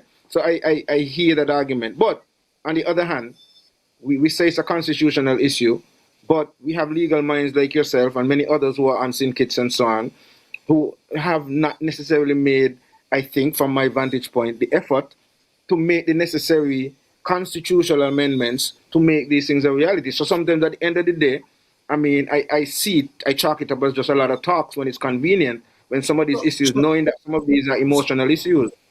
So I hear you, and of course, anything we can chalk up to just a lot of talk. But the point that I'm making tonight is the constitutional provisions are known, but the constitutional provisions does not prevent us from engaging, whether through dialogue, whether through inclusion, or Well, Mr. otherwise. Brantley, I was only making, yes. this is why I say sometimes at the end of the day it is just a lot of political talk, because you come back to it, like what you're saying there. Here is the point that the Prime Minister of Trinidad and Tobago made at the CARICOM, and this is part of what we are seeing played out here, even in our local politics. When you are going to go to St. Kitts and campaign with the People's Action Movement, right, and give them your full support. Yes, son. Hold your thought there, yes, son. Hold your thought. Let me get in this caller here. Been calling for a while. Let me finish. Yeah, let the caller hold on a second so I can finish your point, because the show is for, yes, the caller. I still want to get in those comments. I still want to get in those comments because we're going all over the place. I want to stay focused and not step up and down on these points here. I want to get in the comments and keep focused on what we're dealing with and not stay too long on these things here. Yeah. Okay, you know what? Let me let the call come in. Let the caller come in. You're on mute. You're muted, Banky. Your mic. Yes, muted. go ahead. Yeah, let the caller go. Yes, raise your voice. Raise your voice, please. Yeah. Okay. Up to this point. Yes. You know what damage? You know what damage?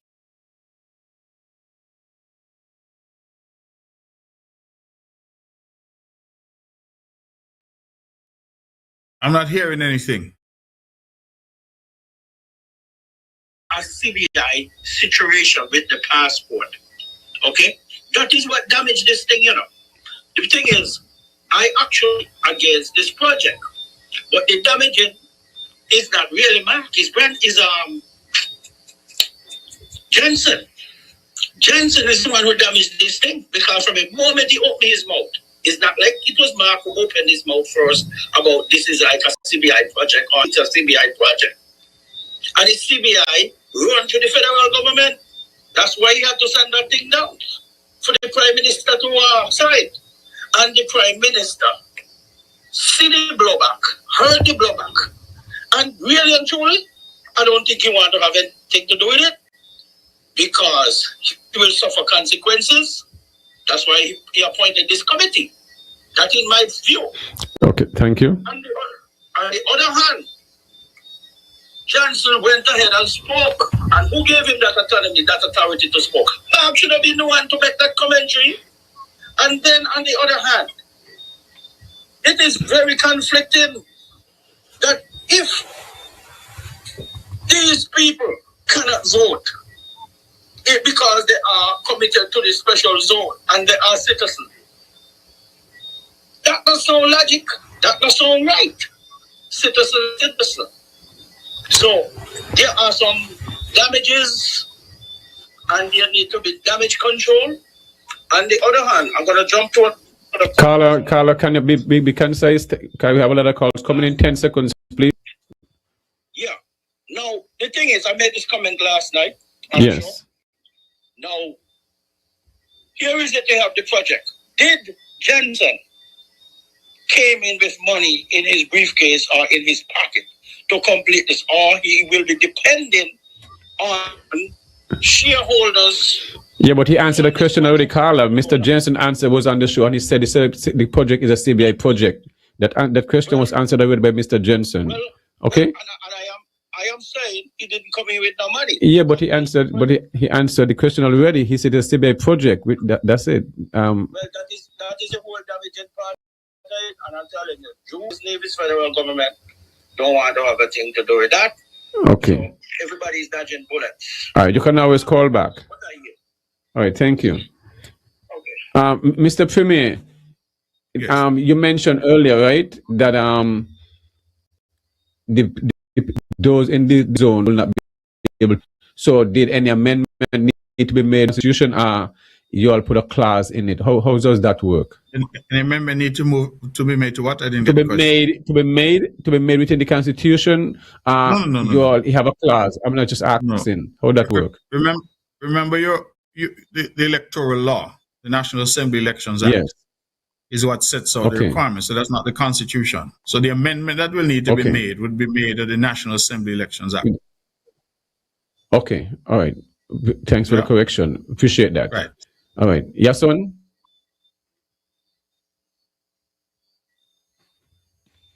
Yeah, let me go back through some of the comments. Okay, so take the financial industry in Nevis. When Nevis, okay, back to that same point. Okay, problem is our constitutional arrangement.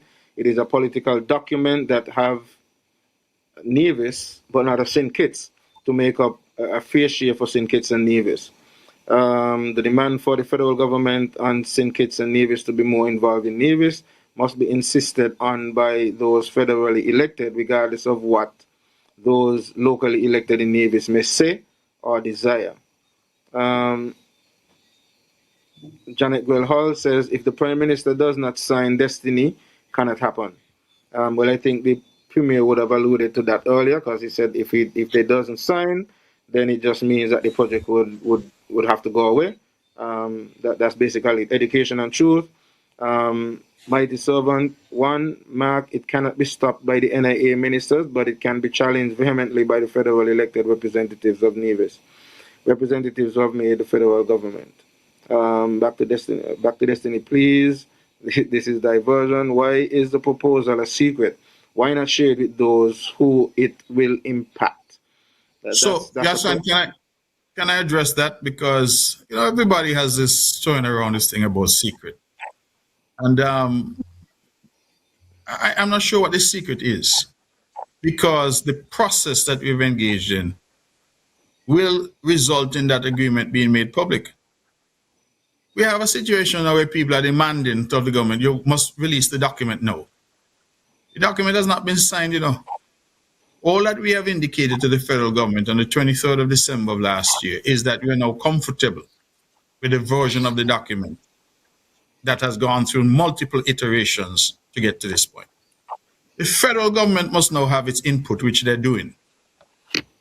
And then we have a document that by law has to come to the public, because it has to be debated both in the NIA, that is the Nevis Island Assembly, and in the federal parliament. But I think that is the problem the people have, Mr. Premier, that Yes. that the federal being in the parliament is clarity and transparency to the general public. I guess that is what the mass is looking at.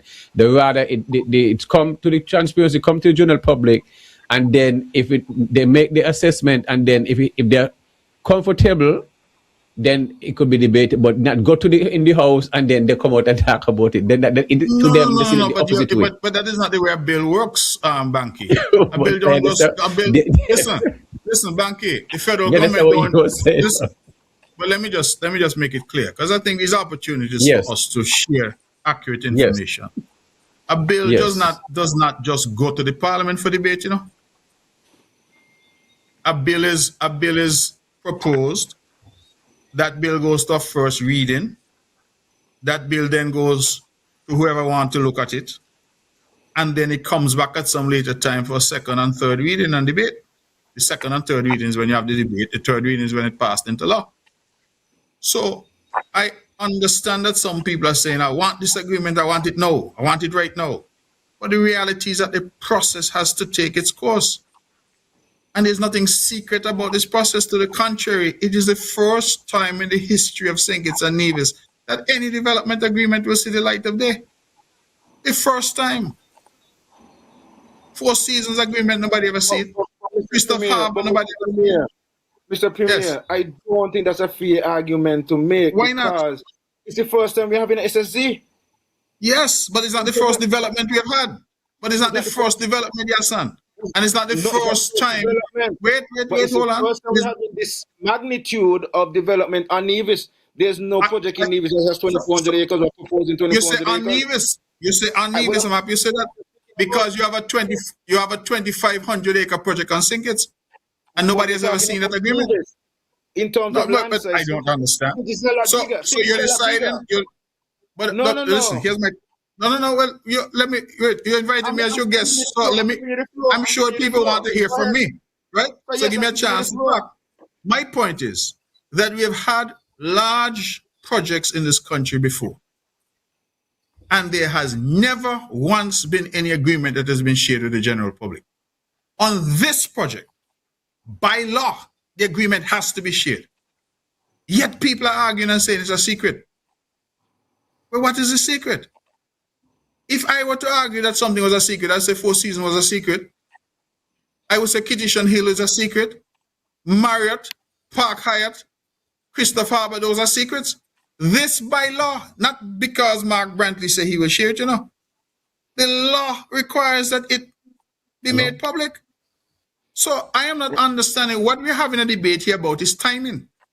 That is all we're having a debate about, because some people are saying we want this and we want it now. And the process here is not that. I think that we can maybe even spend a couple more hours on this topic, because it's one of the heated topics in the Federation. However, yes, and let me get in some calls here. Can we have people want to make some comment? Let me get in some calls here. Okay. Carla? Yes, sir. Yeah, can you be brief, please? I have some 10 seconds, please. With Go ahead. Respect, Yes. the Premier needs to stop playing with people. I'm talking about when this thing go to Parliament. It's no secret. Right now, we are trying to get a glimpse of this thing, to figure out what we are getting into. When he gonna make a decision and put this thing for Parliament? Because he said that people are asking when the project gonna start. People are asking him a lot of other questions that he's not answering. Like the rendition that the Destiny video shows over people land who decided they're not going to sell. How is that going to work? Minister Brown got 5 acres of land over here and sell he won. But at the end of the day, the Premier have land wherever you have land, don't sell them on, but at the end of the day, they want to get vexed and upset and want to castigate people who decide they're not going to sell. At the same time telling them, oh, you could make a decision to sell or not to sell. But when you make a decision... The Premier will respond after you finish, after you hang up, Carla. All right, sir. Thank you. Premier can respond. With all due respect to this caller, with all due respect to this caller, who has castigated anybody for not selling their land? I have been in this forum, I've been in hundreds of forums about this particular matter. Have any of you ever heard me express any upset with anybody for not selling the land? To the contrary, I have said over and over, it is people's right to decide whether they sell or not sell. Some have sold, some have said they're not going to sell. That is a matter for them. So I'm not sure what this caller is talking about me getting upset with people. I'm not upset with a soul. Why should I be upset? You want to hold on to your land, you hold on to your land. You want to sell your land, you want to sell your land. I am saying that everybody has the right to make their determination about their private property. So I am not sure, and this is the difficulty again, gentlemen, that I have. You have some people who just make up things. You stay down home in your bed and you make up something and you get vexed about it. I mean, I understand. If you make up something and then you get vexed about what you make up, well, something is wrong. So I'm being accused of all kinds of things, and I'm trying to understand where those accusations are coming from, because these are figments of people's imagination. I have never expressed any upset about anybody not selling their land. That's a matter for people, and I've said that repeatedly. Right? The bank, if you want a piece of land and make a vex, sell it or don't sell it. I mean, come on, let's move this thing and really get okay. Let me get this next caller here in. Carla? Hello? Yeah, quickly. Yes, go ahead. Yeah, hello? Yes, go ahead. Make your point, please. Straight to it. Yes. The Premier just said, right? Banky, put this one a little closer to the speaker. What it is. The people are asking to see the agreement before they take it into Parliament and vote on it, because undoubtedly, when it goes into Parliament, it's definitely going to pass in there. And then my second question, and I'll leave it there, is I want him to tell me tonight if geothermal is going to be controlled by Sinkis, because of the fact that we have a 113 clause. If Nevis people decide to go secession, Why are they not being control of their own resource? And I'll leave it there for now. All right, thank you, caller. Nice and sweet. All right. So, All right, Premier. let me say first of all, and I find I'm having to repeat myself about the process. Before you answer the question, let me take this call here. Everybody want to talk to you. Caller, good evening. Yes, go ahead. Livingstone Williams again. Yes, please. Yes. Quick. Mr. Brantley, you seem to be disturbed about the time it's taking and about the actual SSV law. Does this not prove that you need to scrap it and start again? Because you've got one version and they've got another version and somebody else has got another version. Mr. Williams, with respect, I have no idea what you're talking about. I only know one version of the SSC law. And that's the version that was passed. You seem to be speaking in different tongues because you're saying that they should have already signed off and sent it back, and this is going on to the third month. But again, Mr. Williams, that has Caller, you can listen to the Premier respond. Half A. That has nothing to do with the SSC law. That is. Sure that I can respond if he says something I need to respond to. Go ahead, Premier. Make a response. He listen. No, I'm just trying to explain that has nothing to do with the SSC law. My comment about the delays and the length of time this is taking is the process that the federal government has decided to engage in. It's nothing to do with various versions of the law. There's only one version of the law that was passed by Parliament. So again, I just feel that we have an obligation to educate each other and to be precise in terms of what we say. Now, I am trying to explain again that the process. Yes, but you say that I'm sorry, this is a Nevis. I didn't realize the call was still on. You can't dictate nothing over the saying kids, so they should just basically sign up on it.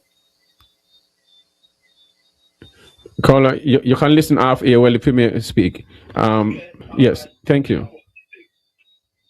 No, go ahead, Premier. The caller was saying that you were saying that it's the Nevis project, and you figure, well, your impression that the Prime Minister should just sign off on the project and not hold up the project. No, well, of course, I don't think the Prime Minister should hold up the project. But of course, the Prime Minister has to satisfy himself. He has a constitutional duty and a legal duty to satisfy himself. My simple point is that it is a Nevis project, and the Nevis government has gone through a very exhaustive process in Nevis already. So I don't see a need to duplicate that process, because at the end of the day, the project is a Nevis project. Going to the point about making this agreement public, I think that, again, people don't understand the parliamentary process. It seems to me that people feel that this thing is just going to go in Parliament and be passed. I am saying that the framework and the process is that the agreement has to be encapsulated in a law. That has to be a first reading in the Parliament. Then the Parliament adjourns. There's no debate. That document becomes public. A week, 2 weeks, a month, 2 months, 3 months later, there's a second reading and the debate at that stage. Every law goes through that process, except in a few situations where you could have, because of urgency, a first, second, and third reading at the one sitting. So, to that caller who was saying, oh, they don't want to wait till they get to Parliament because of whatever, that is the process that makes something public and make it available to everybody to comment on, right? And it's a well-established process. He asked the question about geothermal and whether geothermal will be controlled by syndicates. That's another opposition talking point, because we agreed that we would seek to cooperate on geothermal to bring the resource to market to benefit all the people of the country. We passed a resolution in the National Assembly to that effect. Somehow again, the opposition in Nevis has started to tell everybody that syndicates now control geothermal. I've handed it over to Joe. Very. I have tried to make it clear. The Prime Minister said that the geothermal is a national project and Cannabis is in charge of the geothermal, or Nevis is in charge of geothermal? I don't know what the Prime Minister would have said. I don't know what the Prime Minister would have said. The Prime Minister said, the geothermal is a national project. And so who is in charge of geothermal, Cannabis or Nevis? Banky, you start by telling me, did the Prime Minister not say? You can. He said that. Do you know? Let me ask you something. He said it. Let me ask you. Go ahead. Well, if you're telling me the Prime Minister said that, it's a different thing to asking me did the Prime Minister not say. I don't know what the Prime Minister said on the matter. Well, he said it. He said geothermal is a national project, a federal project, and Cannabis, the Minister of Energy Infrastructure, is in charge of Cannabis speak on it and stuff like that. Am I wrong for saying that? I can't tell you that you're wrong for saying it. If you say that, that's what the Prime Minister said. I did not hear the Prime Minister say that. Okay. So Nevis in charge of geothermal then? Well, who else could be in charge of geothermal but Nevis? All right. Well, okay. So, for those that is yes. Banky, let me say something tonight, because it seems to me like some people in Nevis don't either know me, they don't understand me, or they choose not to understand me. My neighbor string berry in a place named Scarborough in Hanley's Road. You know what that is? Nevis. I grew up in a place named Brownhill. You know what that is? Nevis. Geothermal is under the land in Nevis. Who else is going to control geothermal but Nevisians? When I hear this, the Prime Minister said, the Prime Minister said geothermal is a federal project. So the Prime Minister is wrong for saying that then on the radio live. Banky. Yeah, you say, I hear you calling me name and I get Banky, the Premier of Nevis. Okay. Premier of so Nevis. If you're talking to the Premier Nevis, well, you keep telling the Premier Nevis what the Prime Minister say. You know, interesting what the Premier Nevis have to say. So the Prime Minister is lying? I can't tell you what the Prime Minister. I am trying to tell you that I have not heard any comment from the Prime Minister. Cannabis is misrepresenting Nevis by saying he's speaking on geothermal. That's what I want to understand, you know. Banky. Yes. So let me ask you something. So if you go speak in relation to no. I want you to answer me this. Is Cannabis wrong for what he's doing and misleading the nation?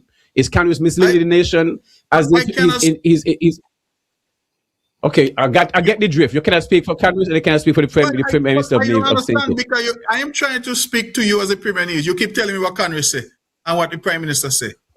I am saying but to you, you're my friend, but you're never travel together. So how are you talking about no, listen to me. Don't tell me what I am doing in terms of being together, being apart. I have to.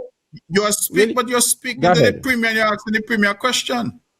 The caller said because it don't make no sense to me, the Premier. If something don't make no sense to me when I hear information from one side, hear information from you speaking, then adjusting the Prime Minister with Gaston Brown. With geothermal, they're gonna put $20 million or something. I mean, I understand this thing here. So how this thing work? Explain. But what? I've been trying for the last. But Banky, I've been trying for the last 5 minutes to explain. I get in the feeling you don't really want to listen, you know. I'm listening to you, but I had to clarify certain things too. But we're listening now. My point is, how are you clarifying when you can't let me finish a sentence? I am trying to tell you. I'm listening. I'm listening. Here we go again. Go ahead. I'm trying to tell you, right, that there has been no handover of any control of our geothermal to Synkits. What we have decided on is to cooperate with each other to bring geothermal to the fore because of a number of factors, like I pointed out earlier. CDB is going to be making some funding available. The federal government has to sign off on it. Saudi Arabia is making some funding available. The federal government has to sign off on it. So the federal government is involved in the project. And we have said that we will treat the project as a national project, meaning that we will cooperate, Prime Minister and Premier, federal government and local government, cooperate to bring the project to fruition. This project has been led throughout by NEVLEC. Throughout. NEVLEC has been the entity interfacing with all the CDB and everybody else.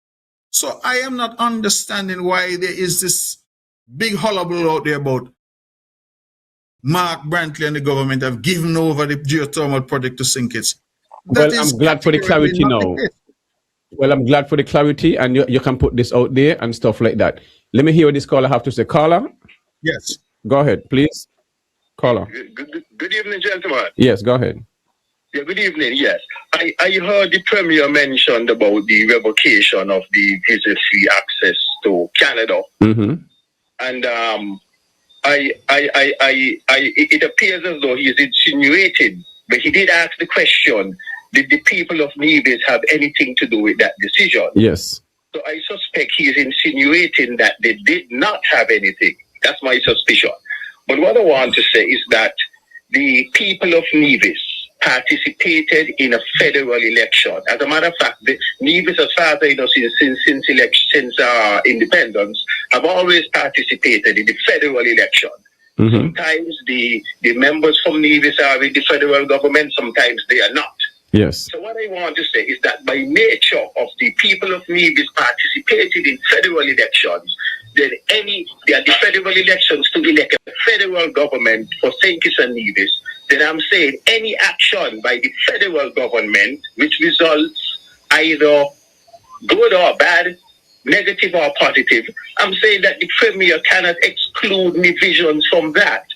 By nature of participating in the federal elections, Nevis, Nevisians and Kittitians are fully have to take whatever, if it want to be a blame or benefit for any action of the federal government. So I do not agree that he's trying to insinuate that Nevisians did not have anything to do with that decision. But he can clarify and yes. prove me wrong and correct me. Thank you. Can correct it. Thank you, gentlemen. You're welcome. Premier? I really don't believe the caller himself believes what he just said. Because the caller is basically suggesting to the people of Nevis that because we participate in a federal election, that every decision made in Bastille, we are party to that decision. You only have to restate it to see how really it falls away. It doesn't stand up to scrutiny. Right? So the government in Bastille will take certain decisions, and the decisions were taken in relation to the CBI. Nobody in Nevis is involved in that decision-making process, caller, simply because the people of Nevis participate in a federal election where they don't even vote for parties in St. Kitts. Doesn't mean that every decision then that is taken by the federal government is a decision that the people of Nevis participate in. We just have to be practical and realistic about some of these matters. Before we get another caller, right? And I realize that we are running. Gentlemen, it's after 10. It's after 10 o'clock. You know, I love both of you, but not that much. So let me see where it's going to go. Yes, go ahead. I can't let you run away without asking at least this question. Sure. What is the concrete NIA plans for cannabis rollout on Nevis and regulatory lags, licenses issued, cultivation zones allocated? Or is it just talk where Nevis is concerned? We are in the process of trying to put something together. Yes, and we do not yet have something formal that we can bring. I, in fact, have a particular proposal that we're looking at in terms of identifying and making some lands available. But I don't want to speak out of turn. It is a matter that we're looking at and trying to bring to fruition. There were some aspects of this which had to be led at the federal level, in our opinion, because of the criminal nature of cannabis. At least, as you know, over the years it was criminalized. And so the licensing mechanism and all that was put in place. And there's been some movement on that. We're grateful for that. But in terms of a government order, we can do to empower some of our young entrepreneurs to get involved. Again, as part and parcel of our effort to diversify the Nevis economy, we will be rolling out something. But as I said, it's a matter that is still under active discussion. So hopefully, since you all say you will bring me back from time to time, the next time or before, I will be able to provide a better update on that topic in terms of what our actual plan is in terms of cannabis. Another little follow-up in relation to cannabis. Nevis is seeing a disproportionate bust, stifling of the youth's, in interest in cultivation. Will you or can you leverage your influence for a jurisdictional moratorium via a legal challenge, or continue to allow the bias enforcement to kill the sector before it even starts? Because I don't know about a legal challenge, but I can tell you that I have written to the Prime Minister on the matter formally. I had a discussion with some young people who are entrepreneurs in this particular industry, and the recommendation was not mine. I give them credit for it. but I thought it had tremendous merit. And I've written to the Prime Minister with a copy to the Attorney General as the Minister of Justice, asking for an amnesty period of anywhere from 6 months to 1 year, when all this that you're seeing, this activity, prosecution, etc., would really be brought to an end. And I'll tell you why. What is currently happening, even though they've introduced a licensing regime, the word that I'm getting from my interactions with individuals who are either in that industry or want to get into it is that people are reluctant to come forward. So let me use colloquial language. If a man have a weed patch up in Phillips's mountain or up in Rollins Mountain, they're hearing the talk about licensing and all of that, but they are apprehensive about coming forward because they say, boy, the way the police behaving, if I come and the man come on my farm and see, well, where I am up in Rollins or up in Phillips's, the man may come back and raid and uproot and charge me and this and that. So to build trust, I feel the best thing is to announce an amnesty and say, listen, everybody come to the table now, because nobody going to be prosecuted or harassed or in any right? So I'm waiting to get a response back from that, but that I have taken that step to write formally because I thought it was a good idea to kind of hit pause and allow the stakeholders who are interested to come forward in a far more forthright way about what they're doing and to learn from each other and all of that, because I'm understanding even when the experts were here, some fellows just did not want anybody to know where they have the farm. You know, they did not want anybody to know how the operations function. That's why I'm asking the question, because seemingly there's a bias on Nevis where on St. Kitts, the farmers are open. I've seen videos where, I guess maybe because the Ministry of Agriculture is on board with the growers and so on over there, there is seemingly that lack over here. So there's no governmental. The Ministry of Agriculture is on board or anything like that. Is not that because there's still nothing when it comes to. Hold on, that's what I was getting to, because the police, the inspector, when questioned on St. Kitts, said that the Nevis police didn't have anything to do. That is why they have asking the young guys over here. Now the thing with that is, the reality is, young people over here are being charged up to $18,000. That's something in an article recently where a youngster in Nevis was charged $18,000 for having, I think, is about 14 trees. Now, that is why I'm asking about a moratorium, because part of the problem we have is, Mr. Brantley, there is a ministry. So apart from the Ministry of Agriculture, there is the Ministry of Ecclesiastic Affairs, where you should go to deal with the 5 trees and having 56 grams and getting a lounge and all of these things. When you go to that ministry, you cannot get a license. You cannot get, there's nothing that is there. So why should I be arrested and have my trees pull up when I can't go to the government office where I should go to get the proper documents? So my thing is, that has recently changed based on my information. Based on my information, that has recently changed. In fact, I had a session on my show with a gentleman who actually they actually left application forms in Nevis. No, hold on, Mr. Brantley. Yes. Hold on, Mr. Brantley. You're talking about the Medicinal Cannabis Authority. The Medicinal Cannabis Authority deals with medical cannabis. When the case was taken to court, by Sankofa, Maccabee, and St. Kitts. So you're talking about religious purposes? Religious and personal use. That is placed under the Ministry of Ecclesiastic Affairs. So that's what I'm saying. So in relation to getting your 5 trees and these other kind of licenses for personal use and so on, you still have to go to that office to get it. But at this point, they are not ready to give you.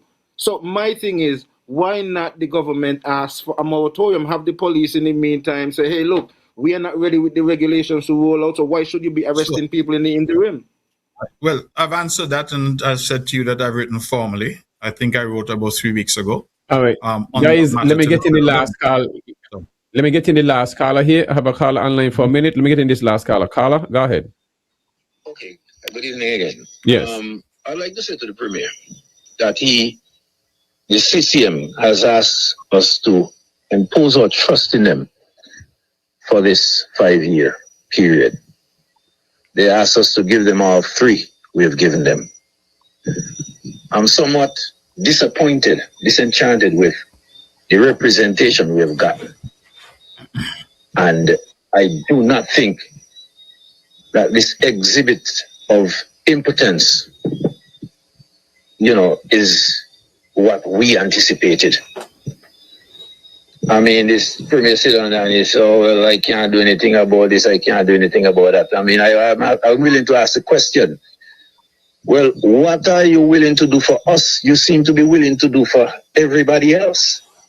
What are you willing to do for the people of Nevis? Are you willing to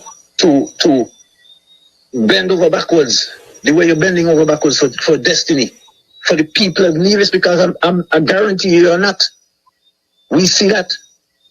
You do not have the interest of the people of Nevis in heart. 10 seconds, Carl. We're wrapping up. 10 seconds, please. We're wrapping up. You to consider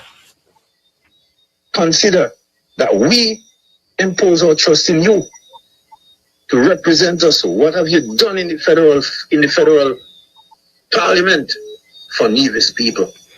Thank you. I appreciate it. Okay.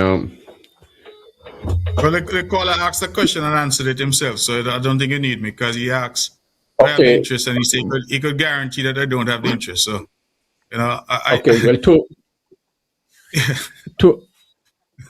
two quick question. Yes. Please. Banky, I'm going to have to go soon, so please, I'll wrap up. Well, yes, healthcare, the hospital, what's the verdict on the hospital and the way forward for the rest of the year, and agriculture update on the poultry, Indian Castle, and the 30th anniversary of agriculture opening coming up at the end of this month. You can everything in the wrap up with these two. Okay, so the hospital, the main building at the hospital that we have been trying to construct now for some time, I do not have an update on that. We have a financing gap that we're trying to fill on that. We have, however, continued with some other works. We just opened a new kitchen, for example, which was part and parcel of the overall development at Alexandra, which I'm quite proud of because it's a brand new commercial kitchen. And we've never had that before. And we are embarking on another project that you're going to hear a bit more about in the next few weeks and months to come up there as well. We are still committed to finishing that particular building, but as I said, we are just in discussions on some financing, and when that opportunity arises, we will be in a position to move that forward. Our initial delays were dealing with technical issues. We now have a financing issue. We have an answer on the financing issue, but not yet finalized, and so we are waiting to see that happen.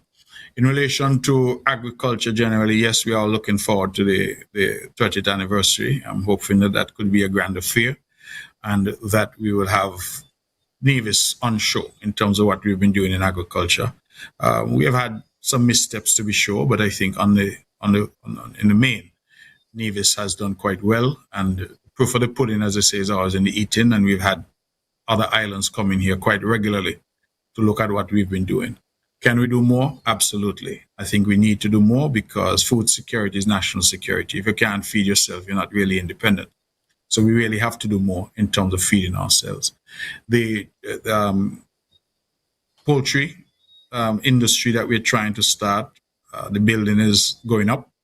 I would invite you to take a little drive over there, close to the abattoir.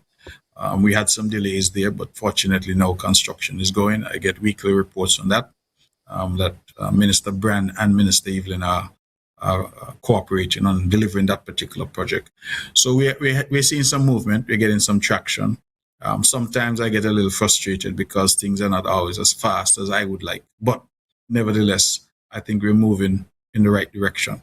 And so in agriculture, I feel that we have work to do, but we are making progress. In relation to healthcare, we have work to do, but we're making progress. And I think if I go down the line in relation to every ministry in this government, there is always work to do, but we're moving forward and we're making progress. And I think that is why people put their trust. To go back to this caller, he said he put his trust in us. That's why you put your trust in us. You put your trust in us to move things forward, to create progress in the country. And I challenge even the harshest critics of this government to make the argument that we are not seeing tangible progress in Nevis. On any measure of human development, Nevis is progressing and progressing in leaps and bounds. And sometimes when our people talk, you think that Nevis is at a standstill. I love to listen to others when they visit. I love to listen to others when they visit. Because I had some people here from a big island like Crossroads recently, and then driving around with them, they marvel at the road network in Nevis. And the fella tell me that we have better roads than Curacao, so I was shocked. So a lot of times we are hard on ourselves. Some of it is the politics, I understand. You know, if you pave the street with gold, they tell you the gold not yellow enough. I get that. But the reality is that on any measure, health, education, waste management, agriculture, finance, economy, Nevis is moving forward and progressing and moving in the right direction. And so for me at this stage, I want to accelerate growth. I want to accelerate the development of our economy. I want to generate more jobs in our economy, and not just jobs, but good paying jobs. And that is why I have proposed projects like Destiny, because I think that those projects bring with them significant benefits to allow us to leapfrog in terms of our development. And I recognize that not everybody will agree. That is why we have this thing called democracy. It's messy at times, but it's the only system that we know. And I fully recognize that people will not always agree. I fully recognize that there are legitimate concerns that people will have. But at the end of the day, people elected me to lead. And that is what I need to do. I cannot be paralyzed and cannot refuse to take decisions because there are some voices out there who say I don't agree. And that has been the position that I have taken as a government, and we will continue to do our very best for the people of Nevis and in their best interests. And I don't say that meaning I did it yesterday or I did it today. I think that that is and has been our position for all time. And I'm standing by our record, Banky and Yassan, because I think it's an excellent record in government. And so I thank you both for giving me the chance to be here. I promise to come back. I will say of you both that this is the only show that don't have no ending time. Right? Every other show tell you them go from 7 to 8, they go from 8 to 10. It look like you all want to keep me here till midnight if you can, right? You all need an ending time. The start time, you tell me 8. I know this isn't a bank because when you tell me you start at 8, but you never tell me when you end, right? So, well, thanks, man. I really appreciate the opportunity. I really appreciate the opportunity. I appreciate the platform. I know that you guys could have anybody you want on your platform, but the fact that you give me the opportunity, I don't take it for granted. I see it as a privilege, and I'm really honored, and I want to say thank you for having that opportunity. And as always, call me anytime. Even though I say once every 3 months, if something comes up and you need to talk to me, feel free. I feel that this is part and parcel of what I am trying to do as Premier, is to make myself available and to go back to, I think, Yassan say, we are servants. And if you're a servant, you must answer when the master call. Yes, sir. All right. I love that. And I want to thank you. I love the way we ended on that light moment as well. And I want to thank you for taking up the invitation to come on the platform with us, and to also be patient as well, even though we had the technical difficulties and the little late start and all that you stuck with us, and we were able to do what, we do here. Also, I heard you said that we can call on you, and I'm thinking, based on even those little technical difficulties and some of the topics that we skimmed over, I was wondering if you would be willing to come back before the 3 months that you said. So Banky, we might have to look at fixing that and maybe arrange. No problem. That's fine. That's fine. Yes. I also want to apologize on behalf of Real Entertainment Network for the technical difficulty that we would have had a little bit earlier. But want to thank all of you who would have stayed with us and returned in the second segment. Want to apologize to some of the folks whose comments probably were not read, and also to those who were trying to call in and were not able to make it. But as you would have realized, we are seeking to get another additional appearance from the Premier to make up for that, and he has agreed to do that. So for those of you who missed, you can always listen to the program. We are on YouTube. I'm not certain if we did a Facebook this evening, but we also usually stream on Facebook and Twitch TV. But we're encouraging you, if you're here with us, please don't leave unless you subscribe. Click on the notification bell so that the next time we're having a program here, that you'll be notified. All right. Thank you, Premier. Thank you, Real Entertainment Network. Thank you, all listeners and followers. Banky, enough respect. See you guys on Friday evening. We have another program, and we'll be having Brother Santoy Barrett, who will be on talking about music and a little bit of his history and what he has been doing and what he plans to do for the future of especially our dying music, the string band and all that, and also to get a horn section and brass section together and so on. So look forward to that discussion and that engagement. Look forward to you being back with us Friday when we're here on Real Entertainment Network. Enough respect, everybody. Guidance. All right. Thank you.